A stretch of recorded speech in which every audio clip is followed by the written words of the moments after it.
The young lady rode leisurely in the carriage, finding herself in the capital of the empire for the first time, and absorbed its grandeur with quiet delight. She looked at the buildings with admiration, realizing that their power and beauty surpassed even the images of the imperial palace from books. Madame was taken aback when she caught the whisper that suddenly arose around her young companion. The couple looked at the girl with mocking interest, as if trying to guess what kind of wilderness she grew up in, since she was so openly amazed. They were puzzled by the noise that had been raised, and the young lady, with a sinking heart, realized that they were talking about her. Then Madame gently took her hand, distracting her from her worries, and with a slight warmth drew her attention to the unfading beauty of the city. The lady, with a timid smile, sought support in the headmistress's gaze, and she, reservedly but sincerely, shared her excitement about the capital. Madame pointed to a bustling market, full of colors and aromas, and the girl perked up, encountering such abundance for the first time. Soon her gaze fell again on her companions, whose grins only emphasized their disdainful attitude. The man spoke slowly, as if condescendingly, that they should examine everything, since such a chance was rare for a provincial child.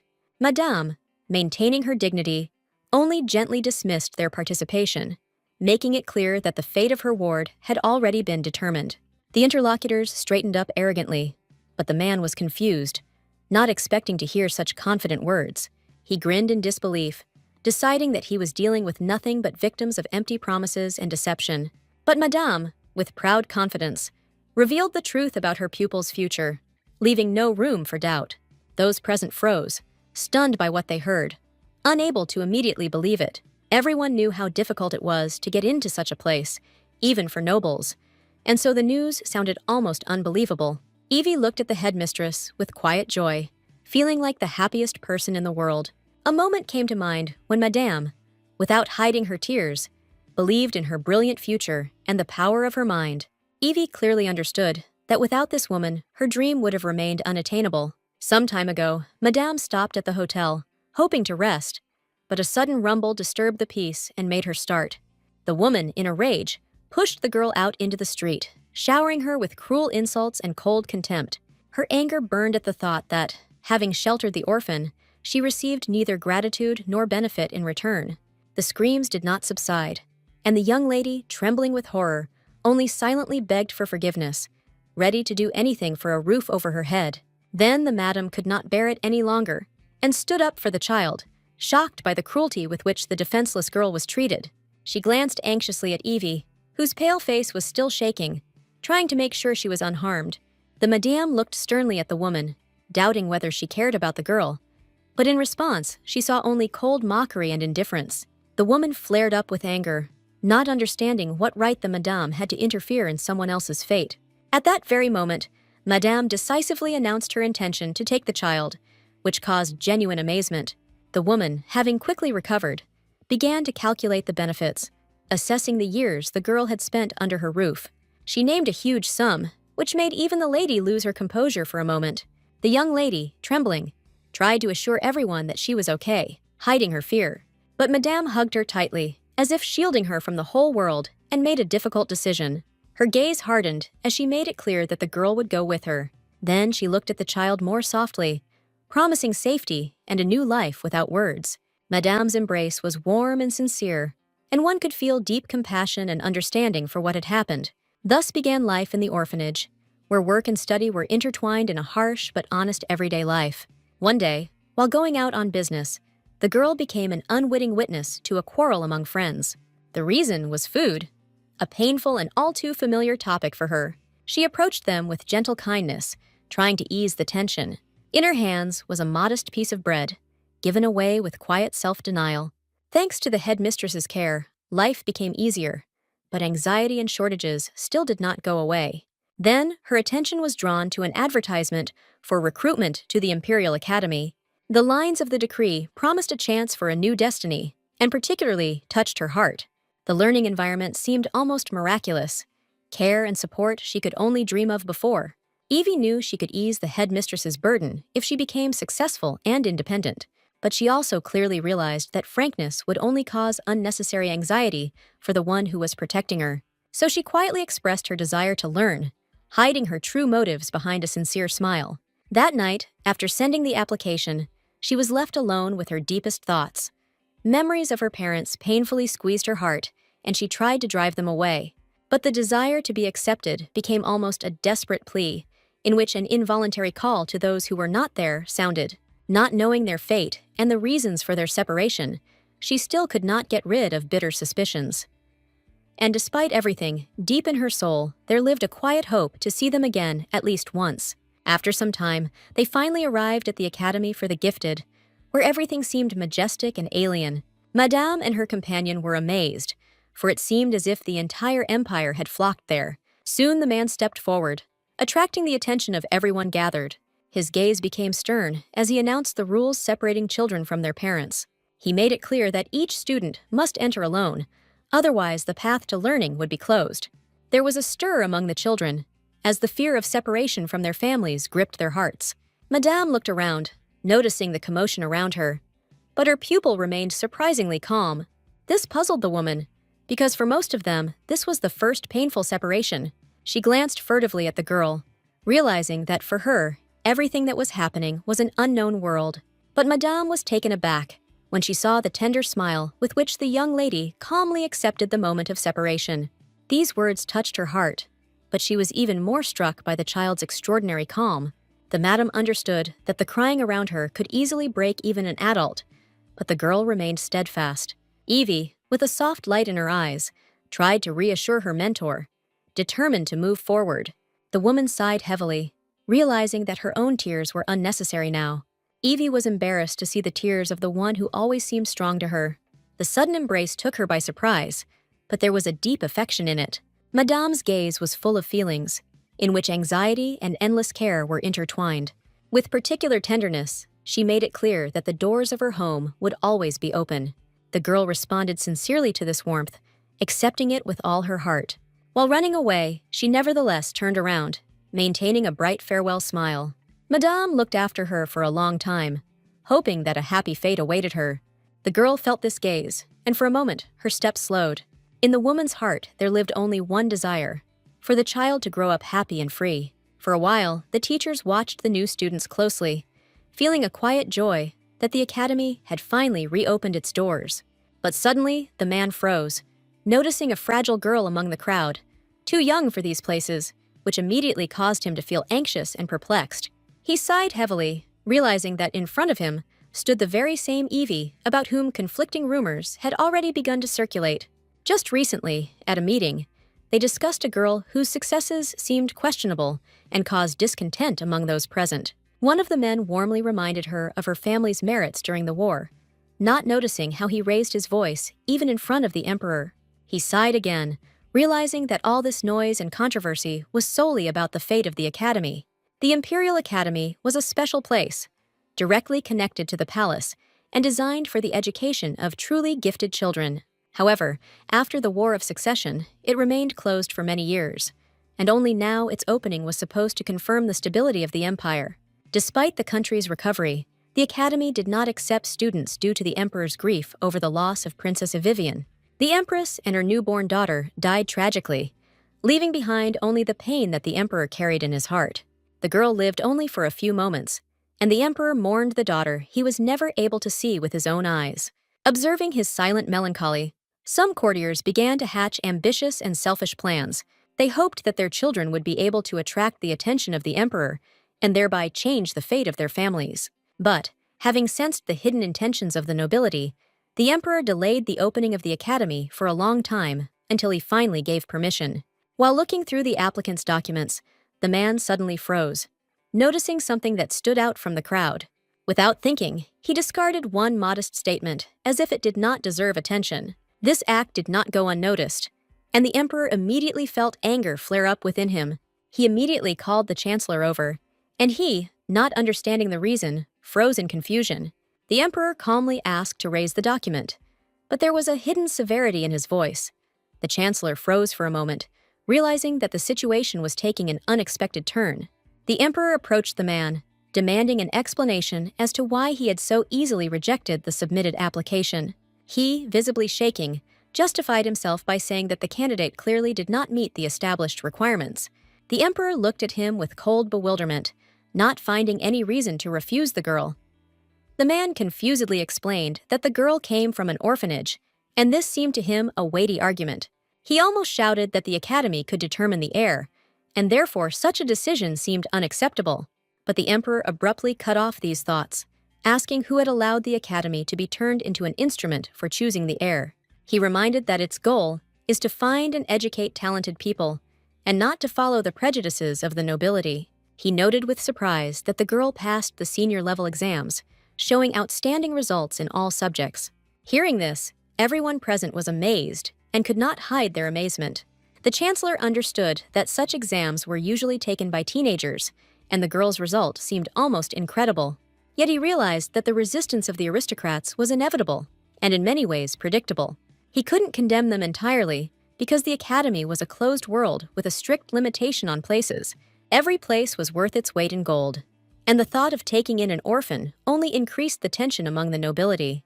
However, the emperor was not going to give in and showed unexpected determination in this matter. His words about his own habits sounded strange, but they concealed a deep meaning and intention. The chancellor was at a loss, unable to predict what actions this sudden statement would lead to. The emperor, having looked at everyone closely, firmly confirmed his decision to accept the girl into the academy. Those present froze in complete stupefaction, not believing what they were hearing. When leaving, the emperor left the resolution of the remaining issues to their conscience, not wishing to participate in disputes any longer. Their voices tried to stop him, but he ignored them, paying attention only to the chancellor. He instructed him to personally oversee the enrollment and prevent injustice due to the children's origins. The chancellor meekly agreed and hurried back to the waiting aristocrats. They immediately surrounded him, trying to find out the emperor's will and hoping to hear a hint about the heir. However, the chancellor coldly conveyed the order for equal treatment of everyone, without adding anything superfluous. He emphasized that the emperor did not even ask about the girl's name, thereby trying to reduce tension. He then took the rejected application, wanting to finally find out who was behind that name. After a while, the young lady approached Madame and greeted her warmly, maintaining a sincere smile. Melody responded with the same softness, ready to help her get used to the new place. Evie was drawn to her with keen interest, wanting to quickly learn everything about the world around her. Melody thought about the girl's difficult journey with concern, remembering the distance indicated on her documents. Evie, however, recalled with a slight joy the road filled with discoveries, because for her, everything that was happening was the first and truly wonderful. Melody gently reminded the girl of the need to be careful, because everything around her was new and unfamiliar, full of hidden rules.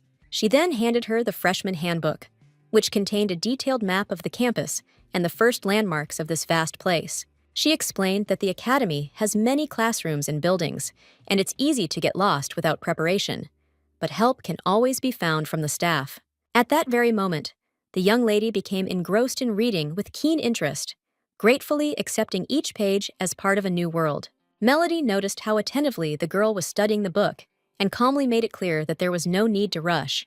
But soon, the young lady looked up with a slight smile, as if she had easily absorbed everything that was written. Melody was genuinely surprised by such speed, because such a memory seemed rare, even among the academy students. The realization flashed through her mind that before her was a child with truly outstanding abilities. She suggested that the girl keep the book for herself, since similar reference books were given to every student anyway. Evie accepted the gift with genuine joy, holding her own book for the first time in her life, which filled her heart with warmth. The girl thought about the future with curiosity, anticipating how many new things she would still learn and receive. After all, the academy fully provided students with everything they needed, from food to clothing and accommodation. Soon the young lady found herself in her new room and looked around with delight, not believing that all of this now belonged to her. Evie quickly walked around every corner, absorbing the details, and her joy only increased with each new discovery. Melody watched this with a slight smile, glad that the girl felt comfortable here. She mentioned that she would soon have a neighbor, and there was a quiet hope in her voice for friendship between them. She also warned that the uniform would be issued the next day, but for now the girl could calmly get used to it. Evie looked forward to her new life, looking forward to her room, her first book, and even the upcoming dinner. A little while later, she came downstairs and noticed a crowd of children heading to the dining room. With genuine enthusiasm, the young lady hurried towards them, wanting to become part of this new world. She walked along, humming softly, lost in her thoughts, until one of the boys noticed her. His gaze was cold and full of contempt, because he did not understand how a simple girl could end up here. Anger flared up in his soul, because he believed that her place could have gone to him or his brother. This feeling prompted him to decide to teach the girl a lesson, considering her unworthy of the academy. He suddenly reached out to her, wanting to realize his plan as quickly as possible. With a haughty grin, he pushed her, and the girl fell to the ground with a crash. However, when she opened her eyes, she was surprised to find that she felt no pain. Evie was confused, trying to understand what had happened, unable to find an explanation for it. At that very moment, she was overcome with embarrassment when a young man appeared next to her, showing concern. He looked at her attentively, and she, amazed, could not utter a word. For a moment, Evie froze, drowning in his clear blue eyes. They seemed to her like precious stones that had previously existed only on the pages of books. Their depth and purity were mesmerizing, making you forget about everything around you. At that moment, another young man approached them, anxiously assessing the situation. Evie winced and quickly pulled away, trying to hide her embarrassment and regain her composure. The young man looked sullenly at the boys, assessing their insolence, and displeasure and stern menace could be seen in his eyes. He immediately realized that the guys had clearly underestimated the situation and did not know who they were up against. However, he soon froze, hearing the quiet whispers of the other children who were discussing what was happening around them. His gaze darted to the crowd, where everyone was struck by the boys' sudden beauty and their aura of confidence. But a moment later, the young man was frozen with horror when he heard the names of the legendary Lords Arsel and Ruska. Filled with fear, he looked at the tall and stately young men in confusion, not believing what he heard. Thoughts swirled in my head. How could an orphan end up among representatives of the famous houses of the Marquis and the Duke? Feeling embarrassed and panicked, he quickly apologized and ran away, leaving only a trace of a grin behind him. The young man shouted that he remembered his face, and that there was no need to run away so quickly, causing confusion in Evie. He looked closely at the girl, and mentally made it clear that if someone bothered her, she could ask for help. Evie was embarrassed and nodded with a grateful smile, realizing that her protectors were always nearby. But then the young lady was taken aback when a multitude of girls gathered around her, eager to get to the young lord. They rushed towards him, not noticing the humble orphan, pushing her aside and ignoring Evie's presence. She was stunned and confused as she watched the crowd sweep her out of the way, leaving no time for gratitude. For a few moments, she stood there in bewilderment, trying to understand why there was so much attention and admiration around these young people. Evie sighed heavily, knowing it was best to walk away, but she knew she could truly thank them later. Arsel, meanwhile, did not take his eyes off her, amazed at her youth and tenacity, and did not regret that he had lost the opportunity to talk. After all, despite her orphan origins, the girl passed her final exam with excellent grades, proving her talent. The young lady became the youngest student ever accepted into the academy, which was impressive in itself. After some time, both young men found a quiet place, sighing with relief and preparing to have a quiet lunch.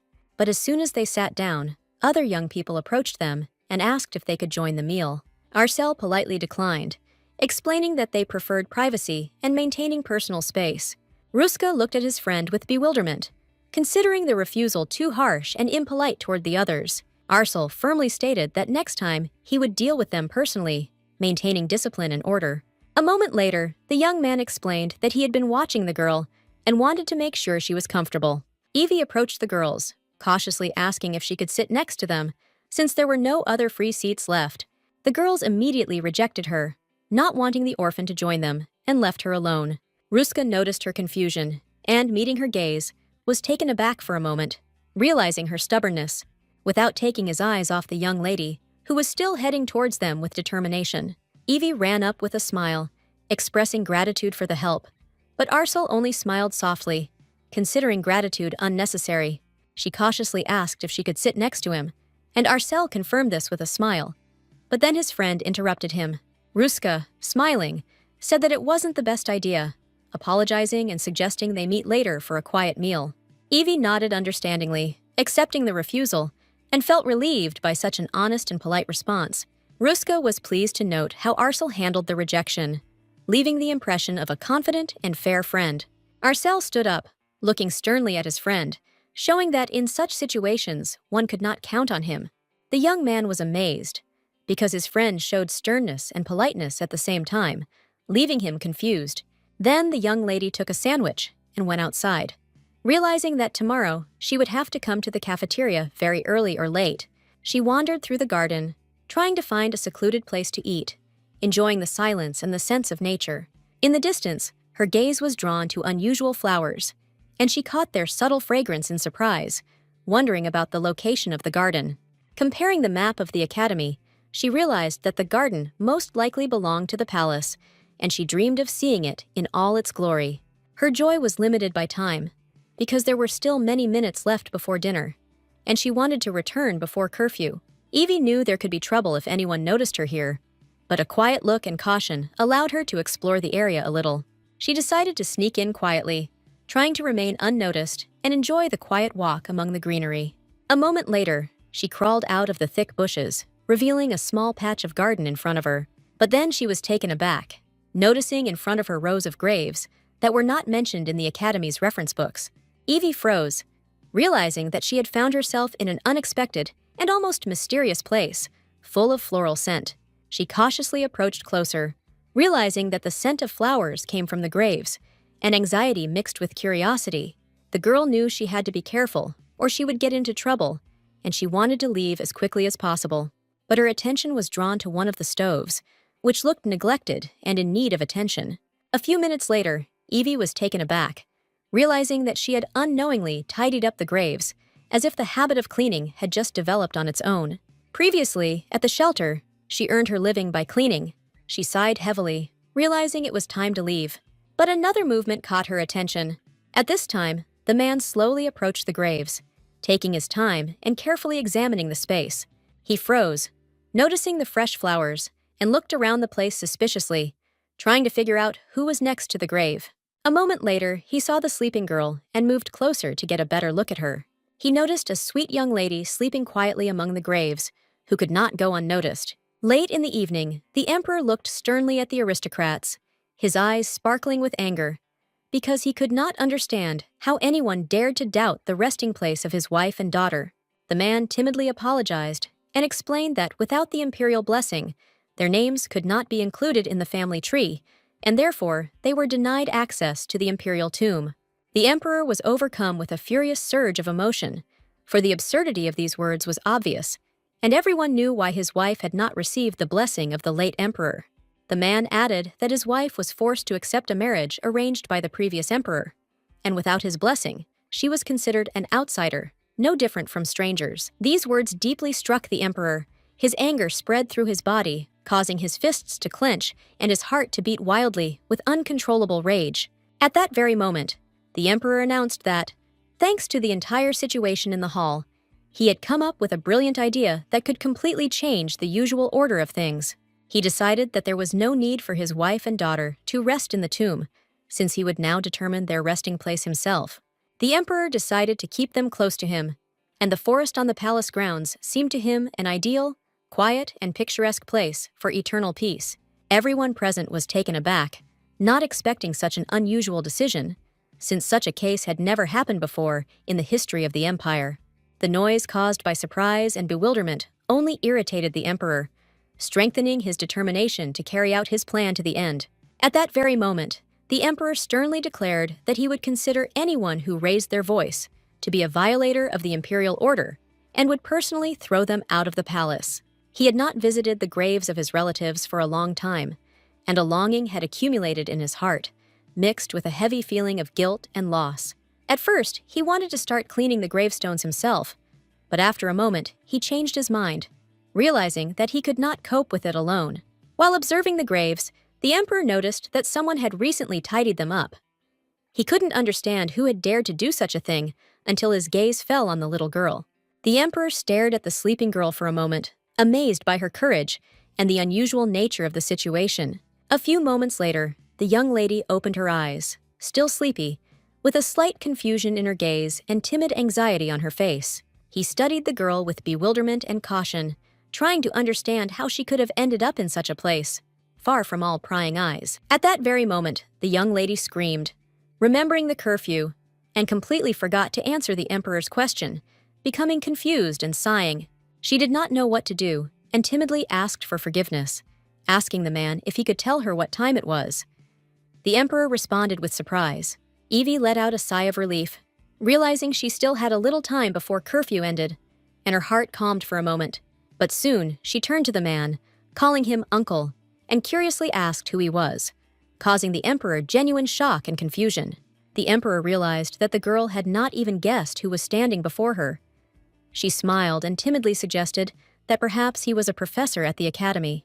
The emperor froze for a moment, taken aback by the question, and then quietly stated that he was a professor, and his name was Sion Rosen, as if repeating this truth to himself. At that very moment, the young lady greeted the emperor with a slight smile, introduced herself, and happily announced that she had been accepted into the academy, beaming with excitement. The emperor froze again, and at that moment the memories of his wife's words softly filled his mind, like a gentle whisper from the past. The lady smiled and said that if they had a girl, she would have her father's hair and her mother's green eyes, as if bringing to life a dream about the future. The emperor admitted to himself with a quiet smile that he would like their daughter to look like his wife, because he had never seen such beauty in her hair and eyes. The lady added with a soft smile that she simply knew that their child would be born with golden hair and green eyes, as if fate had already written this image. She looked closely at her husband and softly said that they would have a very beautiful girl who would look like her father, like a dream come true. The emperor thought, imagining if his daughter had survived, whether she would have become like the sweet girl who stood before him, touching his heart. At that very moment, he drove all useless thoughts away, remembering how he buried his child and his wife with his own hands, feeling the bitterness of loss. The emperor firmly stated that there was no reason for a student of the Academy of Gifted People to wander so deep into the imperial palace, as the rules had to be followed. He looked closely at the girl, assessing her courage and curiosity, and with slight anxiety asked why she had come to such a place. He sighed heavily, trying to understand her intentions, and asked if she even knew where she was, realizing his responsibility for her safety. Evie was taken aback, feeling the scent of flowers beckoning her, and timidly admitted that it was this smell that attracted her to such an unusual place. Then she drooped, sheepishly asked for forgiveness, and quietly asked if visiting such places was really prohibited. The emperor sighed heavily as he watched the girl, realizing how her disappointment was reflected on her face, like a thin crack in her fragile resolve. He came a little closer and declared that a child wandering alone never bodes well, warning of possible danger. Especially on the grounds of the royal palace, such an unauthorized foray was highly undesirable, and the young lady froze for a moment, confused and not knowing what to answer. But a moment later, she gathered her courage, thanked the man, and assured him that she would certainly take his words to heart and be careful. For a moment, it seemed to her as if it was a warm and gentle touch, like a memory of her father's care and affection, evoking a slight feeling of comfort and security. But a moment later, she came to her senses, shook herself, and timidly asked what time it was, so as not to be late and not to break the rules of the academy. The emperor cautiously asked if she would be able to get to the academy on her own, adding that he was ready to accompany her if help was needed. Evie smiled, bowed slightly, and assured him that everything was fine and that she would calmly go back the way she had come, not wanting to cause any trouble. A moment later, the young lady headed towards the bushes and carefully began to crawl, trying to return to the academy the same way, leaving the emperor in slight confusion. At that very moment, she turned to the emperor, and with a gentle smile asked him to remember her name, as if wanting to leave a mark on the memory of the great man. The emperor was momentarily taken aback, not expecting such a bold and at the same time touching act from such a young girl. For some time, he watched her retreating figure intently, struck at once by her courage and innocent determination. To his regret, the emperor still felt weak in the face of children of such an age, unable to remain strict in the face of their sincerity. He quietly reflected that if his daughter had lived, she would probably have grown up to be just as determined and charming. A moment later, his attention was drawn to a small handkerchief lying neatly next to the tombstone, a reminder of the young lady's care. Evie, in turn, quickly ran to the dorm, almost out of breath, trying not to be late and not to break the rules. The girl expected to be reproached for the delay, but she sighed with relief, noticing that the lady did not show any displeasure. As soon as Evie took a few steps, She suddenly froze on the stairs, feeling slightly uneasy and confused. At that very moment, the girl opened her bag, hastily rummaging through her things in search of a familiar handkerchief. But a moment later, she realized that she had left her scarf behind while cleaning the gravestones, and her slight excitement gave way to surprise. Evie was puzzled, because this was the first thing she received from the academy, and now it seemed especially valuable. A moment later, the girl calmed down, realizing that the scarf could become a reason for meeting with the professor, and this caused a slight smile. Evie firmly decided that tomorrow she would definitely find out from one of the staff where the professor's laboratory was located in order to take advantage of the opportunity. As soon as Evie entered the room, she instantly froze, noticing a crowd of girls standing and looking at each other. All the ladies present started whispering when they saw Irene's roommate, and Evie didn't understand what was going on, since it was her room. A moment later, one of the ladies approached the girl and began asking about her life, emphasizing that she knew perfectly well that Evie was from an orphanage. The other girls whispered among themselves, surprised that the academy had accepted such a girl, since she looked unkempt and without new clothes. Evie was a little puzzled, because she had just returned from the forest and had changed her dress a little, hoping to look decent. As soon as Evie looked up, she instantly froze, struck by the girl's beauty, as if a real princess appeared before her. Before her eyes stood the most graceful and charming of all the girls she had ever seen at the academy. Meanwhile, the other young ladies were whispering among themselves, discussing that their friend had clearly gotten a roommate who was not up to their expectations. At that very moment, Irene sternly ordered everyone to be silent and slowly walk towards her new neighbor, demonstrating confidence and authority. A moment later, she walked up to Evie and looked at her menacingly, as if assessing every detail of her appearance and posture. Irene sighed heavily, stating that the situation was simply terrible, and Evie was confused, not understanding what exactly her words were referring to. Looking at the young lady, Irene noted her skinny figure, tangled hair, and pale skin, demonstrating a stern assessment of her appearance. She asked menacingly if the children in the orphanage where Evie lived were really starved, as if she wanted to emphasize the harsh reality of her past. Evie stood frozen in shock, shocked by the harshness of the words, and never expected to hear such accusations directed at her. Evie couldn't help but cry out that it wasn't true. A fire flared up in her chest, and she didn't care what others thought about the orphan. But when they dared to criticize her beloved headmistress, the girl screamed furiously, declaring that she was always kind and caring and would never betray. Everyone froze for a moment, amazed by the courage of the young orphan. No one expected that such a small creature would dare to argue with them. The crowd soon pounced on Evie, not understanding how she could dare to raise her voice in front of the older and noble students. The girls shouted that the orphan should have at least some manners, repeating that commoners had no place among their refined academy. They demanded an immediate apology from the young lady, hoping to pacify the disobedient girl, but her eyes shone with protest and stubbornness. Irene calmly stopped the angry girls. Her gaze was as hard as steel, and no one dared to contradict her decision. She sighed heavily and declared that the air in the room was stuffy, and that she needed to go out for a while to come to her senses and rest. The young ladies smiled encouragingly and promised to accompany her like little shadows, creating a light and friendly accompaniment. Irene walked forward slowly, feeling the attention of sparkling eyes, while her companions cheerfully distracted her from the tension of the room. As she passed by, one of the ladies lightly nudged Evie, and the soft blow made the girl frown, but she chose to remain silent, holding back her emotions. Evie frowned at the crowd, her gaze sharp and unreadable, silent as if waiting for what would happen next. A few moments later, the young lady turned her attention to her neighbor. Her eyes met Evie's, but she did not say a word, keeping the secret. Evie froze, staring at her neighbor, her heart beating slightly faster. She didn't understand why that look seemed so penetrating. The next morning, Evie was happily getting ready, her eyes shining at the sight of her graceful form, not believing that she would be wearing such beauty every day. But a glance at her watch instantly cooled her joy.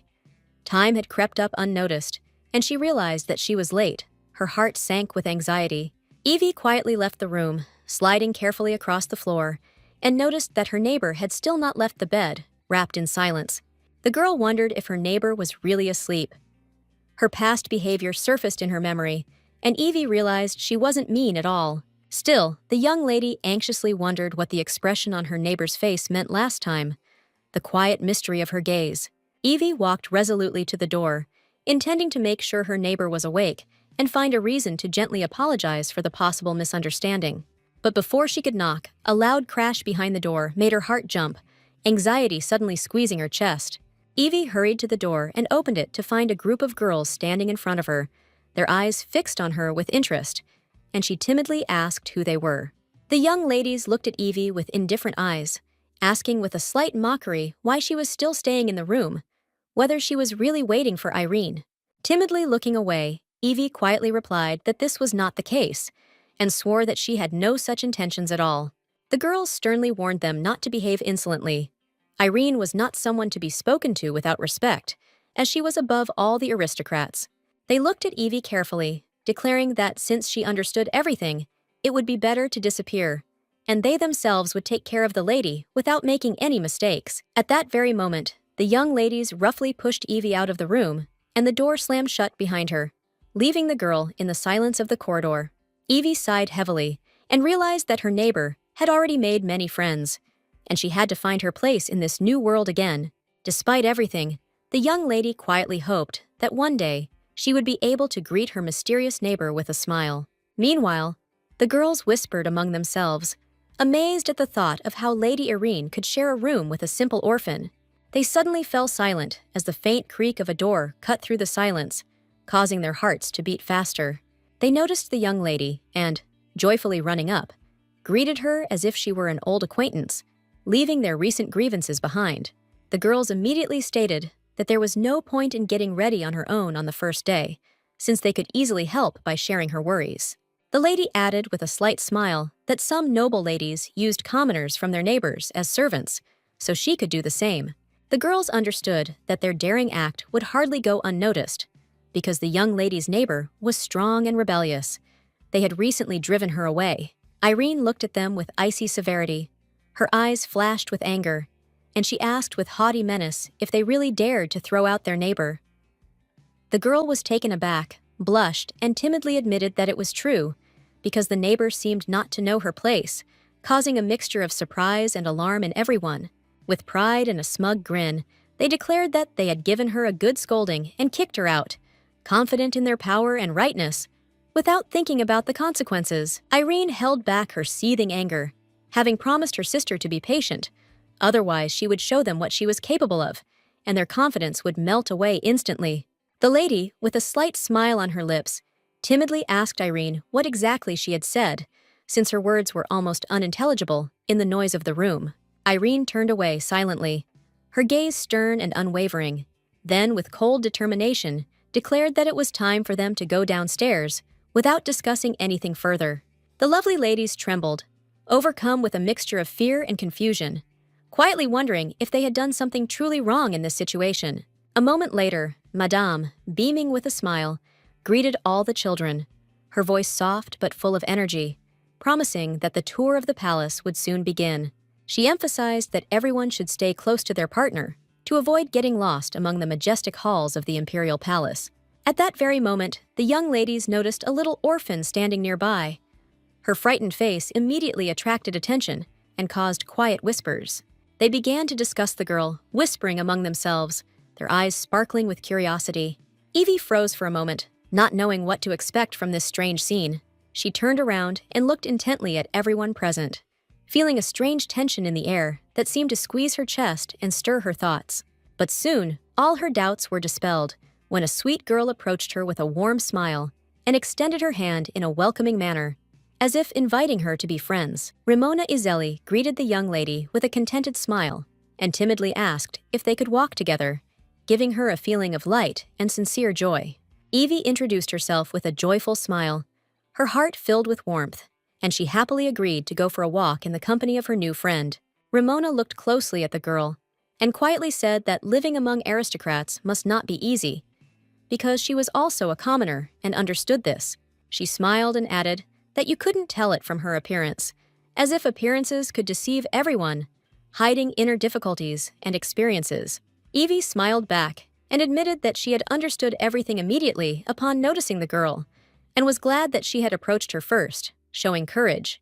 Ramona was taken aback, not expecting such sincerity, but soon laughed, accepting Evie's friendliness and openness, feeling a warm atmosphere of trust.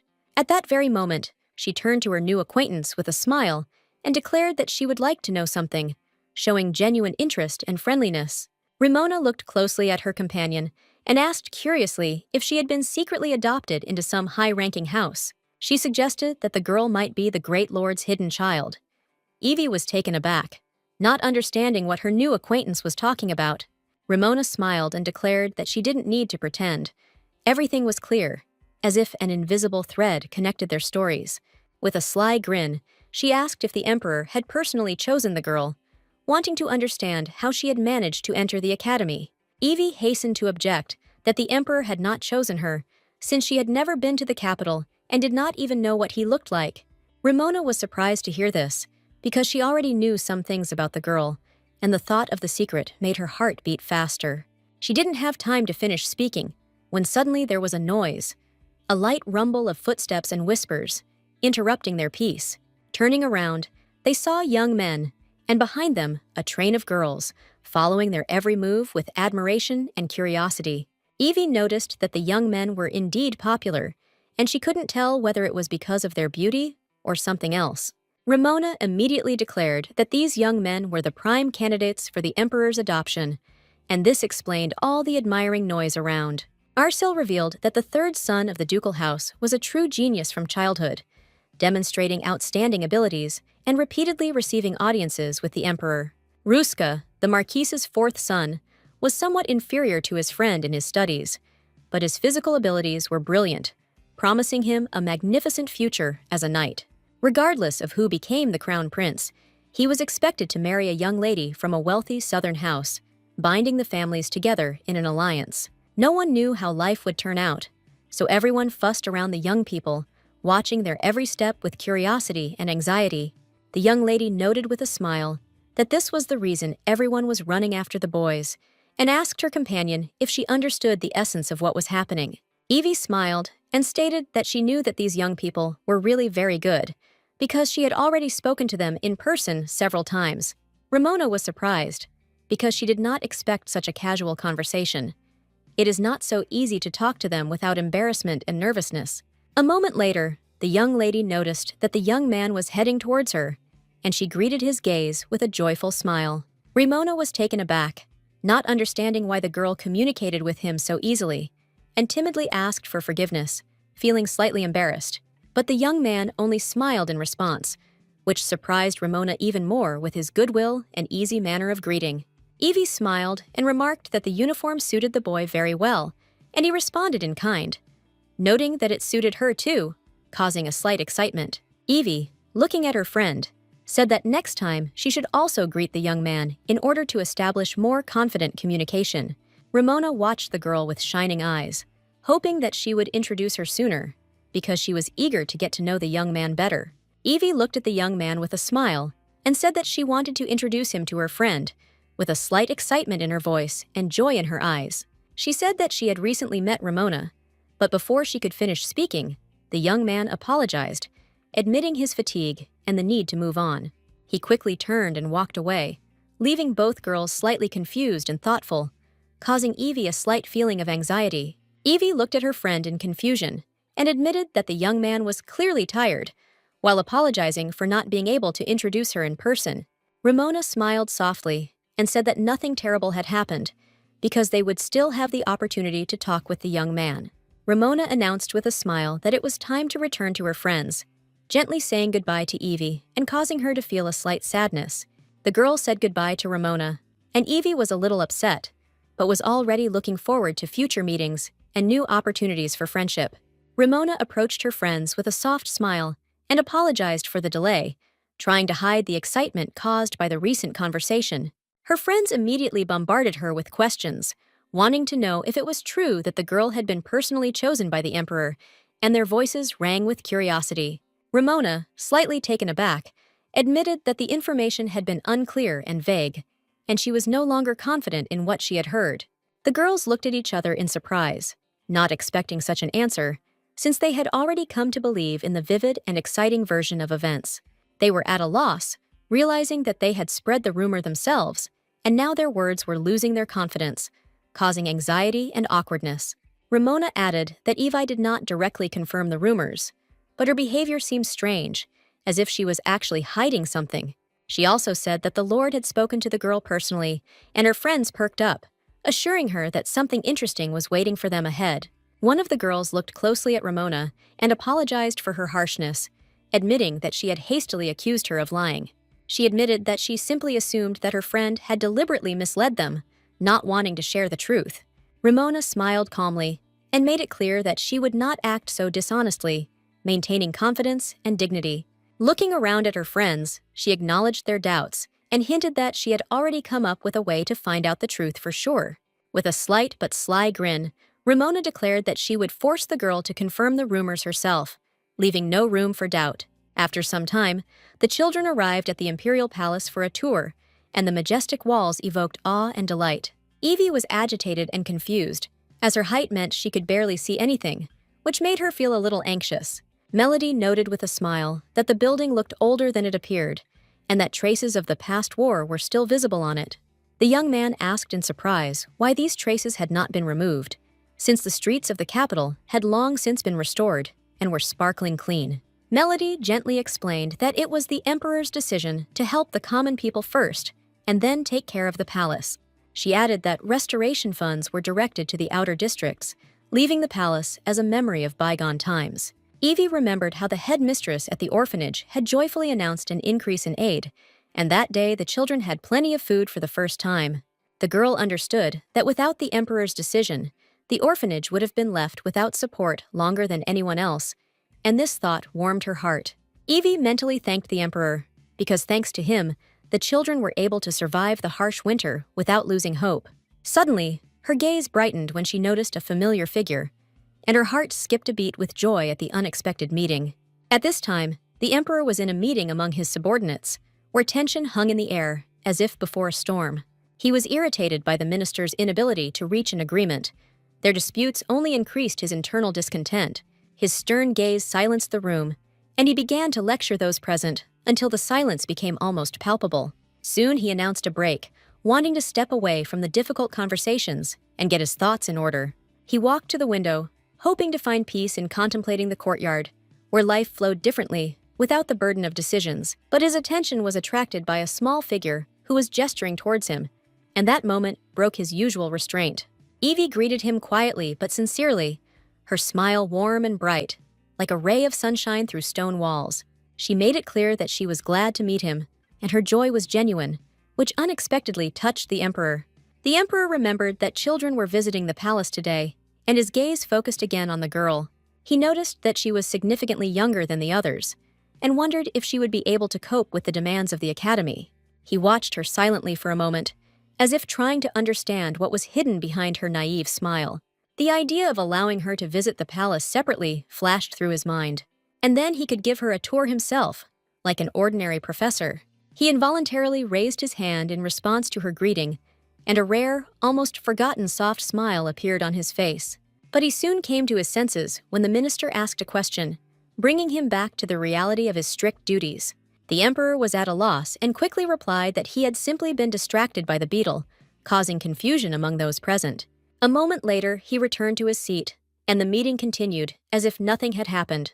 He listened to the reports, but his thoughts were still far away, returning to the unexpected meeting with the girl. The emperor realized that his justification looked awkward, and for the first time in a long time, he made a mistake in front of his subordinates.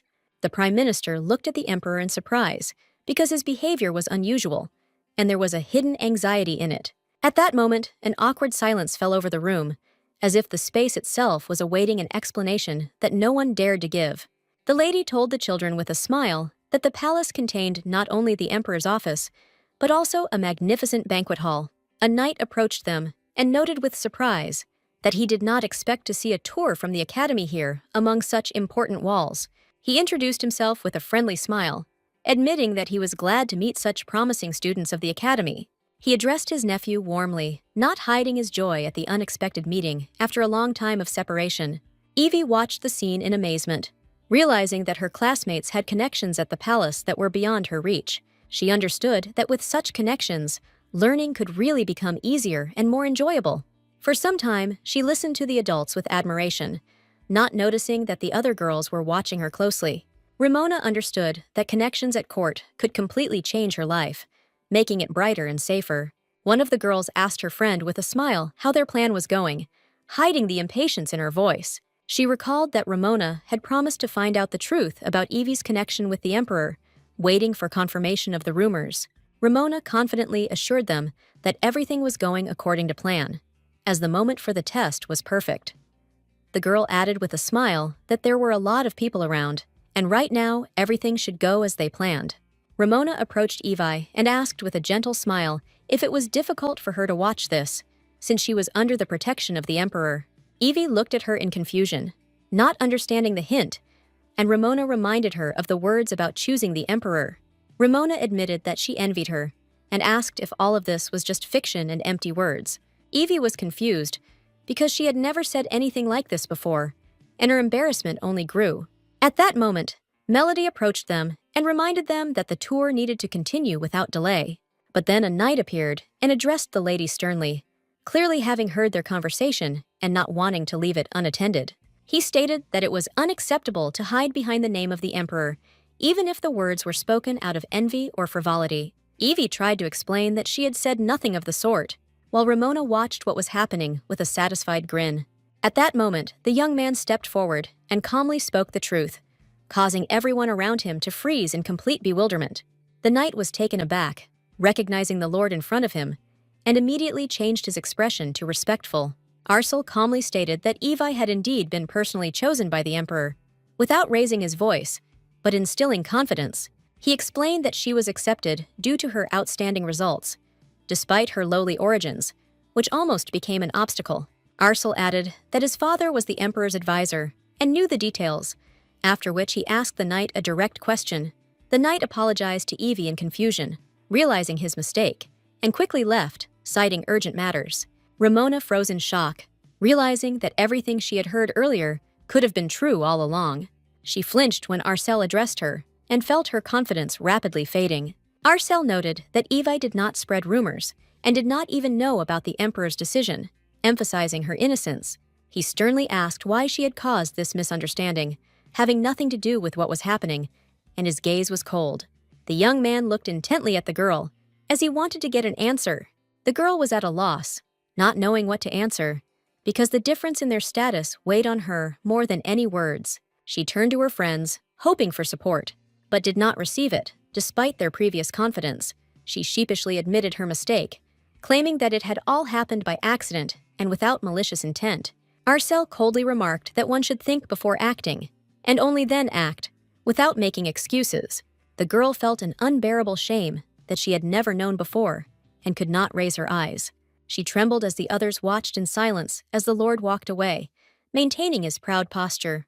Arcel himself thought that he had once again unwittingly helped Evie, without even planning it in advance. He looked back, expecting her to come over to thank him again, as she had before, but, noticing her expression, he was suddenly taken aback, unable to immediately understand what was hidden behind her gaze. Meanwhile, Evie was glad that the Emperor had actually chosen her, and this filled her heart with light. She was afraid of being punished for lying, but now she felt relieved, knowing that she could stay at the academy. Ramona looked at her with irritation, not understanding why she looked happy after everything that had happened. The thought that Evie was happy because of the Lord's intervention tormented her, and this only increased her inner anger. Ramona's friends approached her and asked if she was okay, trying to support her after the awkward scene.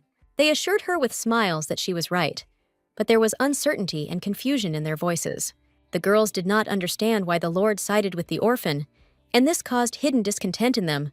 They were irritated by the thought that such a noble man supported a simple girl whom they considered unworthy. Ramona, having listened to everything, with a sly smile called her friends closer, because she had already come up with a new, much more insidious plan. After some time, Melody, with a gentle smile, informed the children that their tour was coming to an end, as many of the halls were closed, but new visits to the palace still awaited them. She calmly explained that they could now look around a bit on their own, and that later they should meet in the main square. And Evie was at a loss, not knowing where to start in such a huge place. A moment later, Evie was taken aback by the girls' animated whispers, which rang with hidden excitement, as if they were discussing something forbidden and attractive. She listened and soon realized that they were talking about a portrait of the emperor himself, and this news flared up in her heart like a bright spark of sincere interest. For a while, she looked at her classmates in surprise, feeling a growing desire in her soul to follow them and see the one to whom she owed her destiny. Meanwhile, the girls looked at each other with sly smiles, enjoying how easily they had managed to lure the naive Evie into their quiet but thoughtful game. Evie followed them with pure joy, because in her heart there lived a warm gratitude to the emperor, thanks to whom her life had changed forever. She sincerely longed to see his face, but, approaching the gallery of portraits, she was suddenly taken aback, as if her anticipation had met with quiet disappointment. In front of her was an empty space where the portrait should have hung, and she realized that it had been removed due to renovations, leaving only a cold emptiness. She understood that it would be a shame to leave, and so she decided to look around the palace, hoping to find in it at least a fraction of the admiration for which she came. She noticed that the portraits had no nameplates, but she still felt a quiet joy, because even this place seemed amazing and special to her. Soon, her gaze fell on the image of a girl about her age, and there was something strangely attractive and warm about the portrait. But a moment later, she froze, seeing another portrait, so beautiful that her heart involuntarily trembled with unexpected admiration. For some time, she could not take her eyes off the majestic image, struck by its beauty, because she had never seen anything like it before. Evie couldn't take her eyes off the beautiful woman in the portrait, and her heart sank with admiration, as if in front of her was not paint on a canvas, but a living soul. But a moment later, she woke up from her dreams and suddenly felt the hall plunge into a strange silence, cold and unfamiliar, as if time had stopped. In her haste, she turned around and realized with alarm that there was no one around anymore, and this sudden loneliness made her heart clench painfully. Evie hurried to the door, aware that the time to gather was approaching, and a slight panic pushed her to walk faster through the empty and silent hall. But as soon as she touched the handle, she was taken aback to find that the door was locked, and at that moment, an anxious and oppressive feeling flared up in her soul. For a moment, the young lady stood quietly by the closed door, gradually realizing her situation, and anxiety slowly spread through her soul in cold, heavy waves. Meanwhile, Irene was calmly waiting for her friend outside, but a slight shadow of anxiety was already beginning to flicker in her gaze, barely noticeable to those around her. She was taken aback when Madame suddenly called all the children together, and at that moment a vague feeling arose in her heart that something had gone wrong. Melody announced with a soft smile that it was time for them to return to the dorm, but at that very moment, Irene called out to her, disrupting the calm flow of events. She looked at Melody with concern and admitted that she had not seen her neighbor, and there was a note of alarm in her voice that she could no longer hide. Melody looked at the girl with slight bewilderment, and then Irene described her neighbor in detail, trying to convey every detail of her appearance. When she finished, she added that she was very small and cute, and Melody was suddenly taken aback, realizing that she knew perfectly well who she was talking about. The lady felt a growing sense of uneasiness, as the realization that the child was left alone in the palace cast a heavy shadow over her thoughts and gave the situation a frightening seriousness. A moment later, she was taken aback by the minister's voice, which sounded unexpected and sharp, as if it had broken the tense silence that had fallen between those present. The man came closer and asked in a reserved tone what had happened, as he had noticed the commotion around him and understood that something alarming was hidden behind it. Melody told him in detail what had happened, and with each word, the atmosphere became heavier, as if the situation itself was weighing on everyone with its inevitability. The man looked around at everyone present with a puzzled expression and asked if no one knew where the girl was now, and there was obvious concern in his voice. The lady, barely containing her anxiety, asked if they really had no other choice but to wait until the morning, hoping that the girl could be found safely.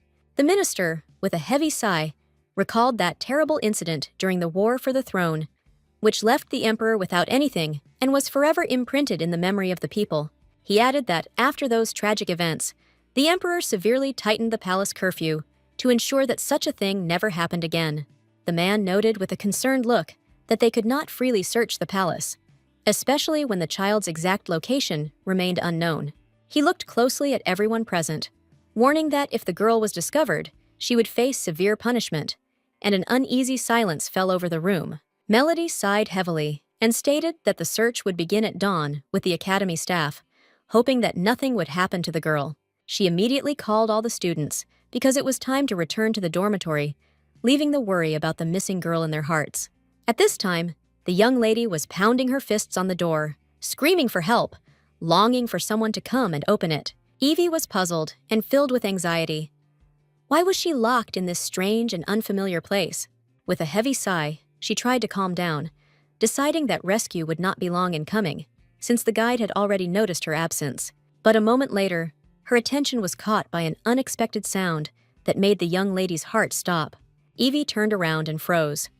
The portraits seemed to have come to life and were looking straight at her, causing a shiver to run through her entire body. She realized that as darkness fell, these images became eerie and threatening. Evie realized that she urgently needed to find a place bathed in at least weak moonlight. She hurried to the better-lit side of the hall, hoping to sit down there and wait for rescue. Sitting down on the cold floor, the young lady realized that she did not need to look at the frightening portraits. But her gaze involuntarily slid to a portrait nearby, awakening mixed feelings of fear and curiosity. She couldn't take her eyes off the exquisite portrait, where the young girl shone with beauty, and this image didn't seem scary to her at all.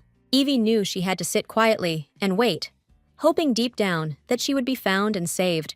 The young lady felt a piercing cold, but she knew for sure that she couldn't give up and needed to remain patient in this situation. That same evening, Ruska approached his friend with excitement and asked if he had heard the latest news from the palace.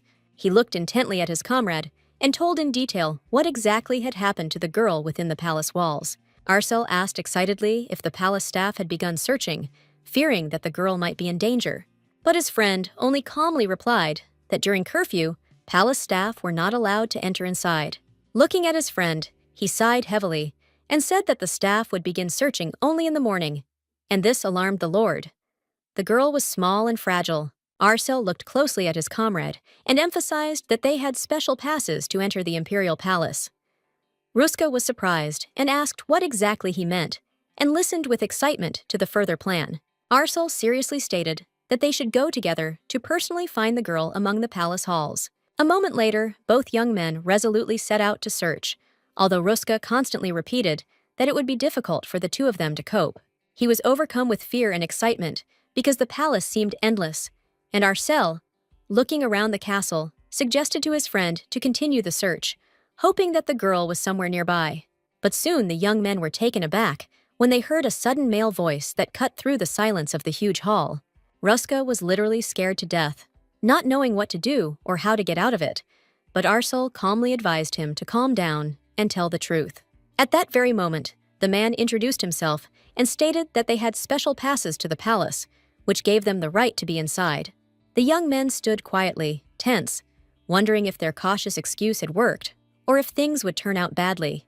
At that very moment, the man sternly stated that the pass he had issued was not intended for such actions and violations. The young man was taken aback, not seeing the man's face, but he instantly recognized the familiar voice, and a shudder ran through his body. A moment later, the emperor took a step, and now the young people clearly saw his majestic face, full of severity. The emperor stated with cold confidence that they knew the rules, and if they broke the curfew again, their passes would be revoked by him personally. At that very moment, the young men bowed humbly and sincerely asked for forgiveness. Feeling the full gravity of the situation, he took a deep breath and quietly stated that if they realized what they had done, that was enough. And knowing their character, something like this would not happen again. Then the emperor looked closely at the young people and asked what had brought them to the palace at such a late hour. Arcel immediately replied that the academy student had gone missing in the palace, and they had come to look for her. With concern in his voice, Arcel, looking straight at the emperor, clarified the girl's name, Evie. And at that very moment, the emperor almost shuddered from the familiar sound. He remembered the young lady he had recently met and wondered with bewilderment. Could such a tiny and fragile girl really have gotten lost among the palace halls? The emperor realized that the palace was huge, and it was impossible to control every hidden corner where the young lady might be. At the same time, he understood that the main difficulty lay not in the size of the palace, but in the magic that guarded the chambers. As soon as the protective magic was activated, many guards abandoned their posts, and now there was a catastrophic lack of forces to search for the girl. At that moment, the emperor firmly declared that the young men must return to the dormitory, ignoring their protests and despair. The young men disagreed, as the girl was the youngest in the academy, but it became clear to them that it was impossible to convince him. Then the emperor calmly stated that there was no need to worry, because he would call Serafina to find the girl. The young people froze in shock. Imperial mage Serafina Lidum was a true genius who shone in magic since the Academy of Gifted People and never gave up her lead. She was known as the most powerful mage in the world and held the position of Dean of the Academy, while also being the Emperor's closest confidant. Irene was surprised to realize that the Emperor was going to use someone like her, since activating magic in the palace was strictly prohibited. He understood that if the great Emperor broke the rules, the trust in the imperial family could be shattered at the seams, and this threatened a major scandal. He realized that this was a colossal risk for the Emperor, but he was still ready to sacrifice everything for the fate of one child, and the young man eagerly sought an answer to the plan. A moment later, Serafina cried out in surprise. The Emperor was demanding that she cast a tracking spell throughout the palace. She was worried that something irreversible had happened, but the Emperor only calmly informed her that the child was missing, causing her heart to stop. Serafina froze like a stone statue, overcome with shock. She had not expected such an order at all, and her heart was pounding wildly. The Emperor explained that a student from the academy had gone missing during an excursion, and he wanted her to use magic to find her. As no one knew her exact location, Serafina was shocked. She understood that if the ministers learned of the Emperor's violation of the rules, the discontent would be enormous and the consequences serious. She looked closely at the Emperor, wondering if there was something hidden in this incident that she had not known about until now. But at the same time, Serafina realized that she might never have the chance to use such powerful magic in the palace again in her life. A moment later, she discovered a magical stone that perfectly matched her unique frequency, and her heart skipped a beat in delight. With a smile, Serafina noted that there were too many factors in the palace that interfered with magic, and every corner seemed to resist its power. Smiling softly, she thought that if her best friend could help, like in the good old days, everything would go much easier. A moment later, Serafina realized that she had said too much, and her heart sank, anticipating the Emperor's harsh reaction. The Emperor looked at her with cold severity, making Serafina feel the weight of his words and the responsibility for each of them. She was at a loss, not knowing how to answer, realizing that it was no longer possible to hide the truth, even because of her closeness to the Emperor's wife. Serafina admitted that his wife was incredibly special, and that being with her made her friend's magic stronger and more resilient. She became thoughtful, realizing that her powers were greatly increased in the presence of the Emperor's wife, which stunned the Emperor, who learned of this for the first time. Serafina explained that it was important for the Emperor's wife to hide this fact, since she herself did not understand the nature of her magic and how to use it. Serafina looked at the Emperor with alarm, sensing his anger, and her heart sank with fear and responsibility. She quickly focused on finding the child, trying to change the subject and refocus attention on the case. As she ran away, Serafina felt relieved that the conversation was over, and prepared to prepare everything necessary for the search. At this time, the young lady sat quietly in the dark room, feeling cold and hungry, her thoughts full of anxiety and uncertainty. Evie didn't understand why it was so hard to endure, because what was happening seemed like a trifle compared to previous trials. She remembered Madame's voice, which forced her to go to the stables and do hard work, feeling both irritation and shame. The men watched in horror as the little girl was just learning to walk, and the woman was already forcing her to do hard work, justifying it by saying she needed to work to pay for her living expenses. Evie found these tasks difficult, but she understood that if she didn't complete them in time, she would be left without food and the shelter's protection. In the first minutes of work, the girl tripped and fell with a crash into a pile of manure, feeling both pain and shame. Returning to the house, she felt the disapproving gaze of her hostess and the vague smell of her failure, which remained with her for some time. However, a moment later, the young lady did receive her modest supper, for which she was deeply grateful. For most people, life in the shelter seemed hard and unfair, but for Evie, the shelter remained a true paradise, a place of safety and warmth. Evie didn't have to work all day, and food was brought to her 3 times a day exactly on schedule, which gave her a sense of order and care. The food was not stale or raw, but warm and prepared with care, making each meal a true little feast. The girl realized that meetings with the director were a rare gift of fate, behind which lay true care and support. But suddenly, all her thoughts disappeared when she felt something strange and unusual that instantly caught her attention. She reached for the window, hearing a crash, and at the same time saw a bright light that illuminated everything around with unexpected power. Evie walked slowly to the window, enchanted by the view that captivated her heart, mixing delight with a slight fear. Evie felt a slight thrill and fear as the strange objects reached out to her, causing anxiety and the unknown. The girl had never experienced anything like this before, and it made her tremble with fear, as if every sound increased the tension. Touching the beautiful portrait, she felt as if an invisible force was comforting her, whispering that she needed to be patient a little, because they were looking for her. Evie turned and looked closely at the portrait, feeling the warmth emanating from it, gently warming and soothing. Evie's excitement increased when she thought she heard a soft, pleasant voice coming from the portrait, like a quiet whisper of hope. The voice was gentle and soothing, giving the young lady confidence that everything would certainly end well and she was safe. Feeling this warmth and support, Evie felt a surge of determination and hurried towards the bright light, as if it was beckoning her to salvation. Meanwhile, the sorceress searched tirelessly for the young girl, concentrating all her strength and attention, as if every second was crucial. A moment later, she felt a response and realized that the girl was in a gallery of portraits, where magic subtly responded to her search. At that moment, Evie flinched as she heard distant screams echoing throughout the hall, breaking the oppressive silence. The sorceress burst into the room where the girl was, and her appearance illuminated the space with determination and strength. Evie looked at the woman with confusion, hoping that she had come for her, and felt guilty for breaking away from the group.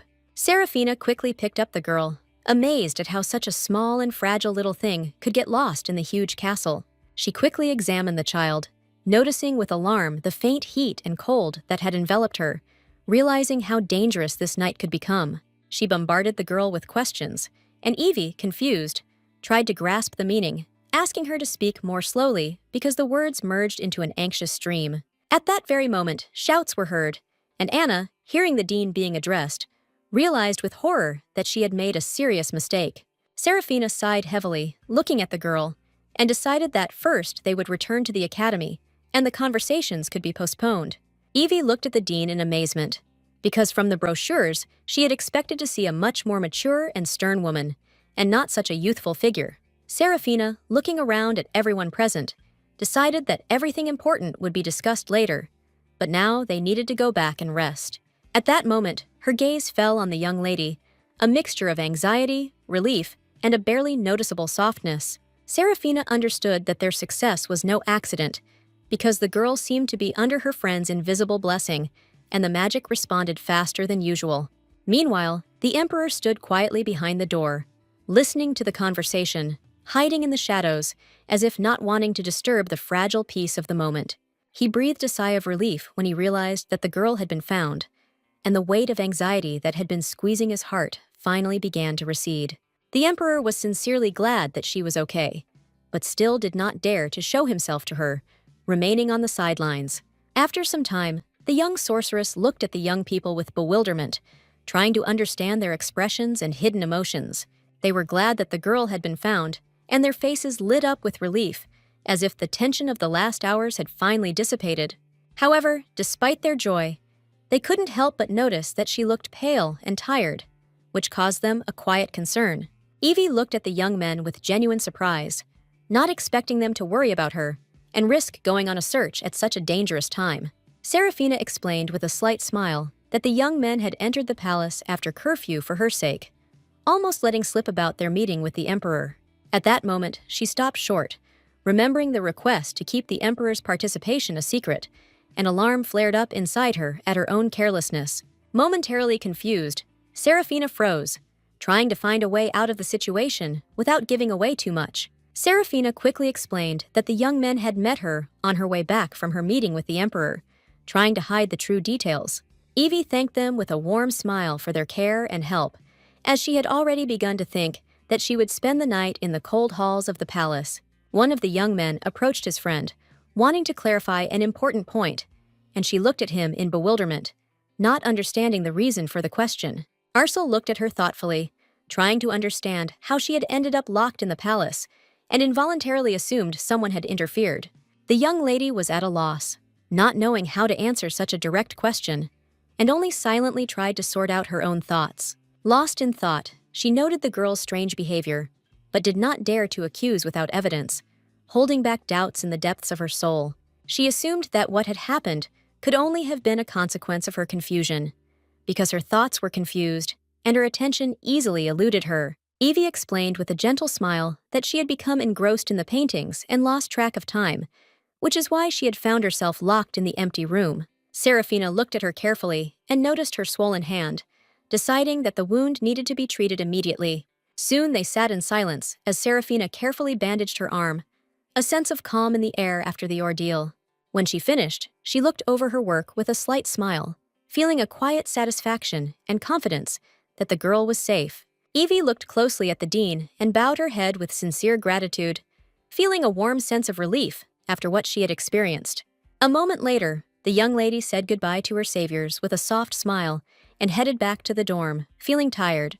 Arcel turned thoughtfully to the dean, trying to understand whether what had happened was truly a simple accident or whether there was something more behind it. Serafina sighed heavily, making it clear that what had happened was no accident, and her gaze reflected the seriousness of the situation. She looked closely at the Lord, deciding to begin searching for the culprit in the morning, realizing that this incident would require strict measures and investigation. After some time, the young lady quietly returned to her room, trying not to attract attention and hide the traces of the excitement she had experienced. Evie was excited because the day had been long and eventful, full of worries and events, and now she only dreamed of washing up and falling asleep. But her gaze fell on the table where the sandwiches lay, and the water stood, like a quiet sign of care amidst the chaos they had experienced. The young lady wondered if the teacher had left this food for her, and a warm feeling of gratitude flared up in her heart. She began to eat, realizing that she must definitely thank him for this unexpected kindness that warmed her soul after a hard day. Meanwhile, her neighbor watched her with a slight, satisfied smile, as if enjoying how the girl was satisfying her hunger after what she had experienced. Ruska had a hard time suppressing a yawn, feeling that lack of sleep was weakening his body. The late-night invitation to go to the Imperial Palace had left a trace of fatigue and irritation. Arcel calmly stated that it was not his fault, as he himself had spent the whole night playing the game instead of sleeping, and this habit only added fuel to the conflict between them. The young man was seething with rage, not understanding why his friend always had the last word, as if the whole world was against him. Arcel looked intently at his comrade and demanded that he be silent, while Ruska, with incomprehension in his eyes, tried to understand the reason for such stern words. Meanwhile, the young ladies whispered quietly, not knowing what to do next, since the girl had returned safe and sound, and the consequences could be serious. They were worried that the orphan would tell on them, and then they would have to face punishment and shame, as if the shadows of their pranks had come to life around them. The young lady was taken aback when she heard the Lord's voice. His soft tone and calm confidence instantly caught her attention and caused a slight excitement. He looked at the girls with a gentle smile, and they felt both warmth and anxiety, as if a new, incomprehensible world was opening up before them. The girls blossomed with happiness and shyly asked him to sit down, feeling a strange, trembling excitement that mixed with joy. The Lord thanked them with a slight smile, and a quiet harmony hung in the room as fears and worries retreated for a moment. Arcel sighed heavily, thinking over the commotion, and realized that everyone involved in the events were surprised and slightly stunned by what had happened. The Lord regretted that the events had not remained in the shadows, because now that the dean was aware of it, the situation had taken a serious turn and worried him with its scale. The girls were excited, excitement mixed with curiosity, because they wanted to know what awaited the guilty, and the fear of punishment squeezed their hearts. Arcel sighed heavily, realizing that excluding both the aristocrats and the orphans at the same time was absurd, and his desire to help the girls seemed like the only right decision. They stood in awkward silence, feeling the unpredictability of the situation.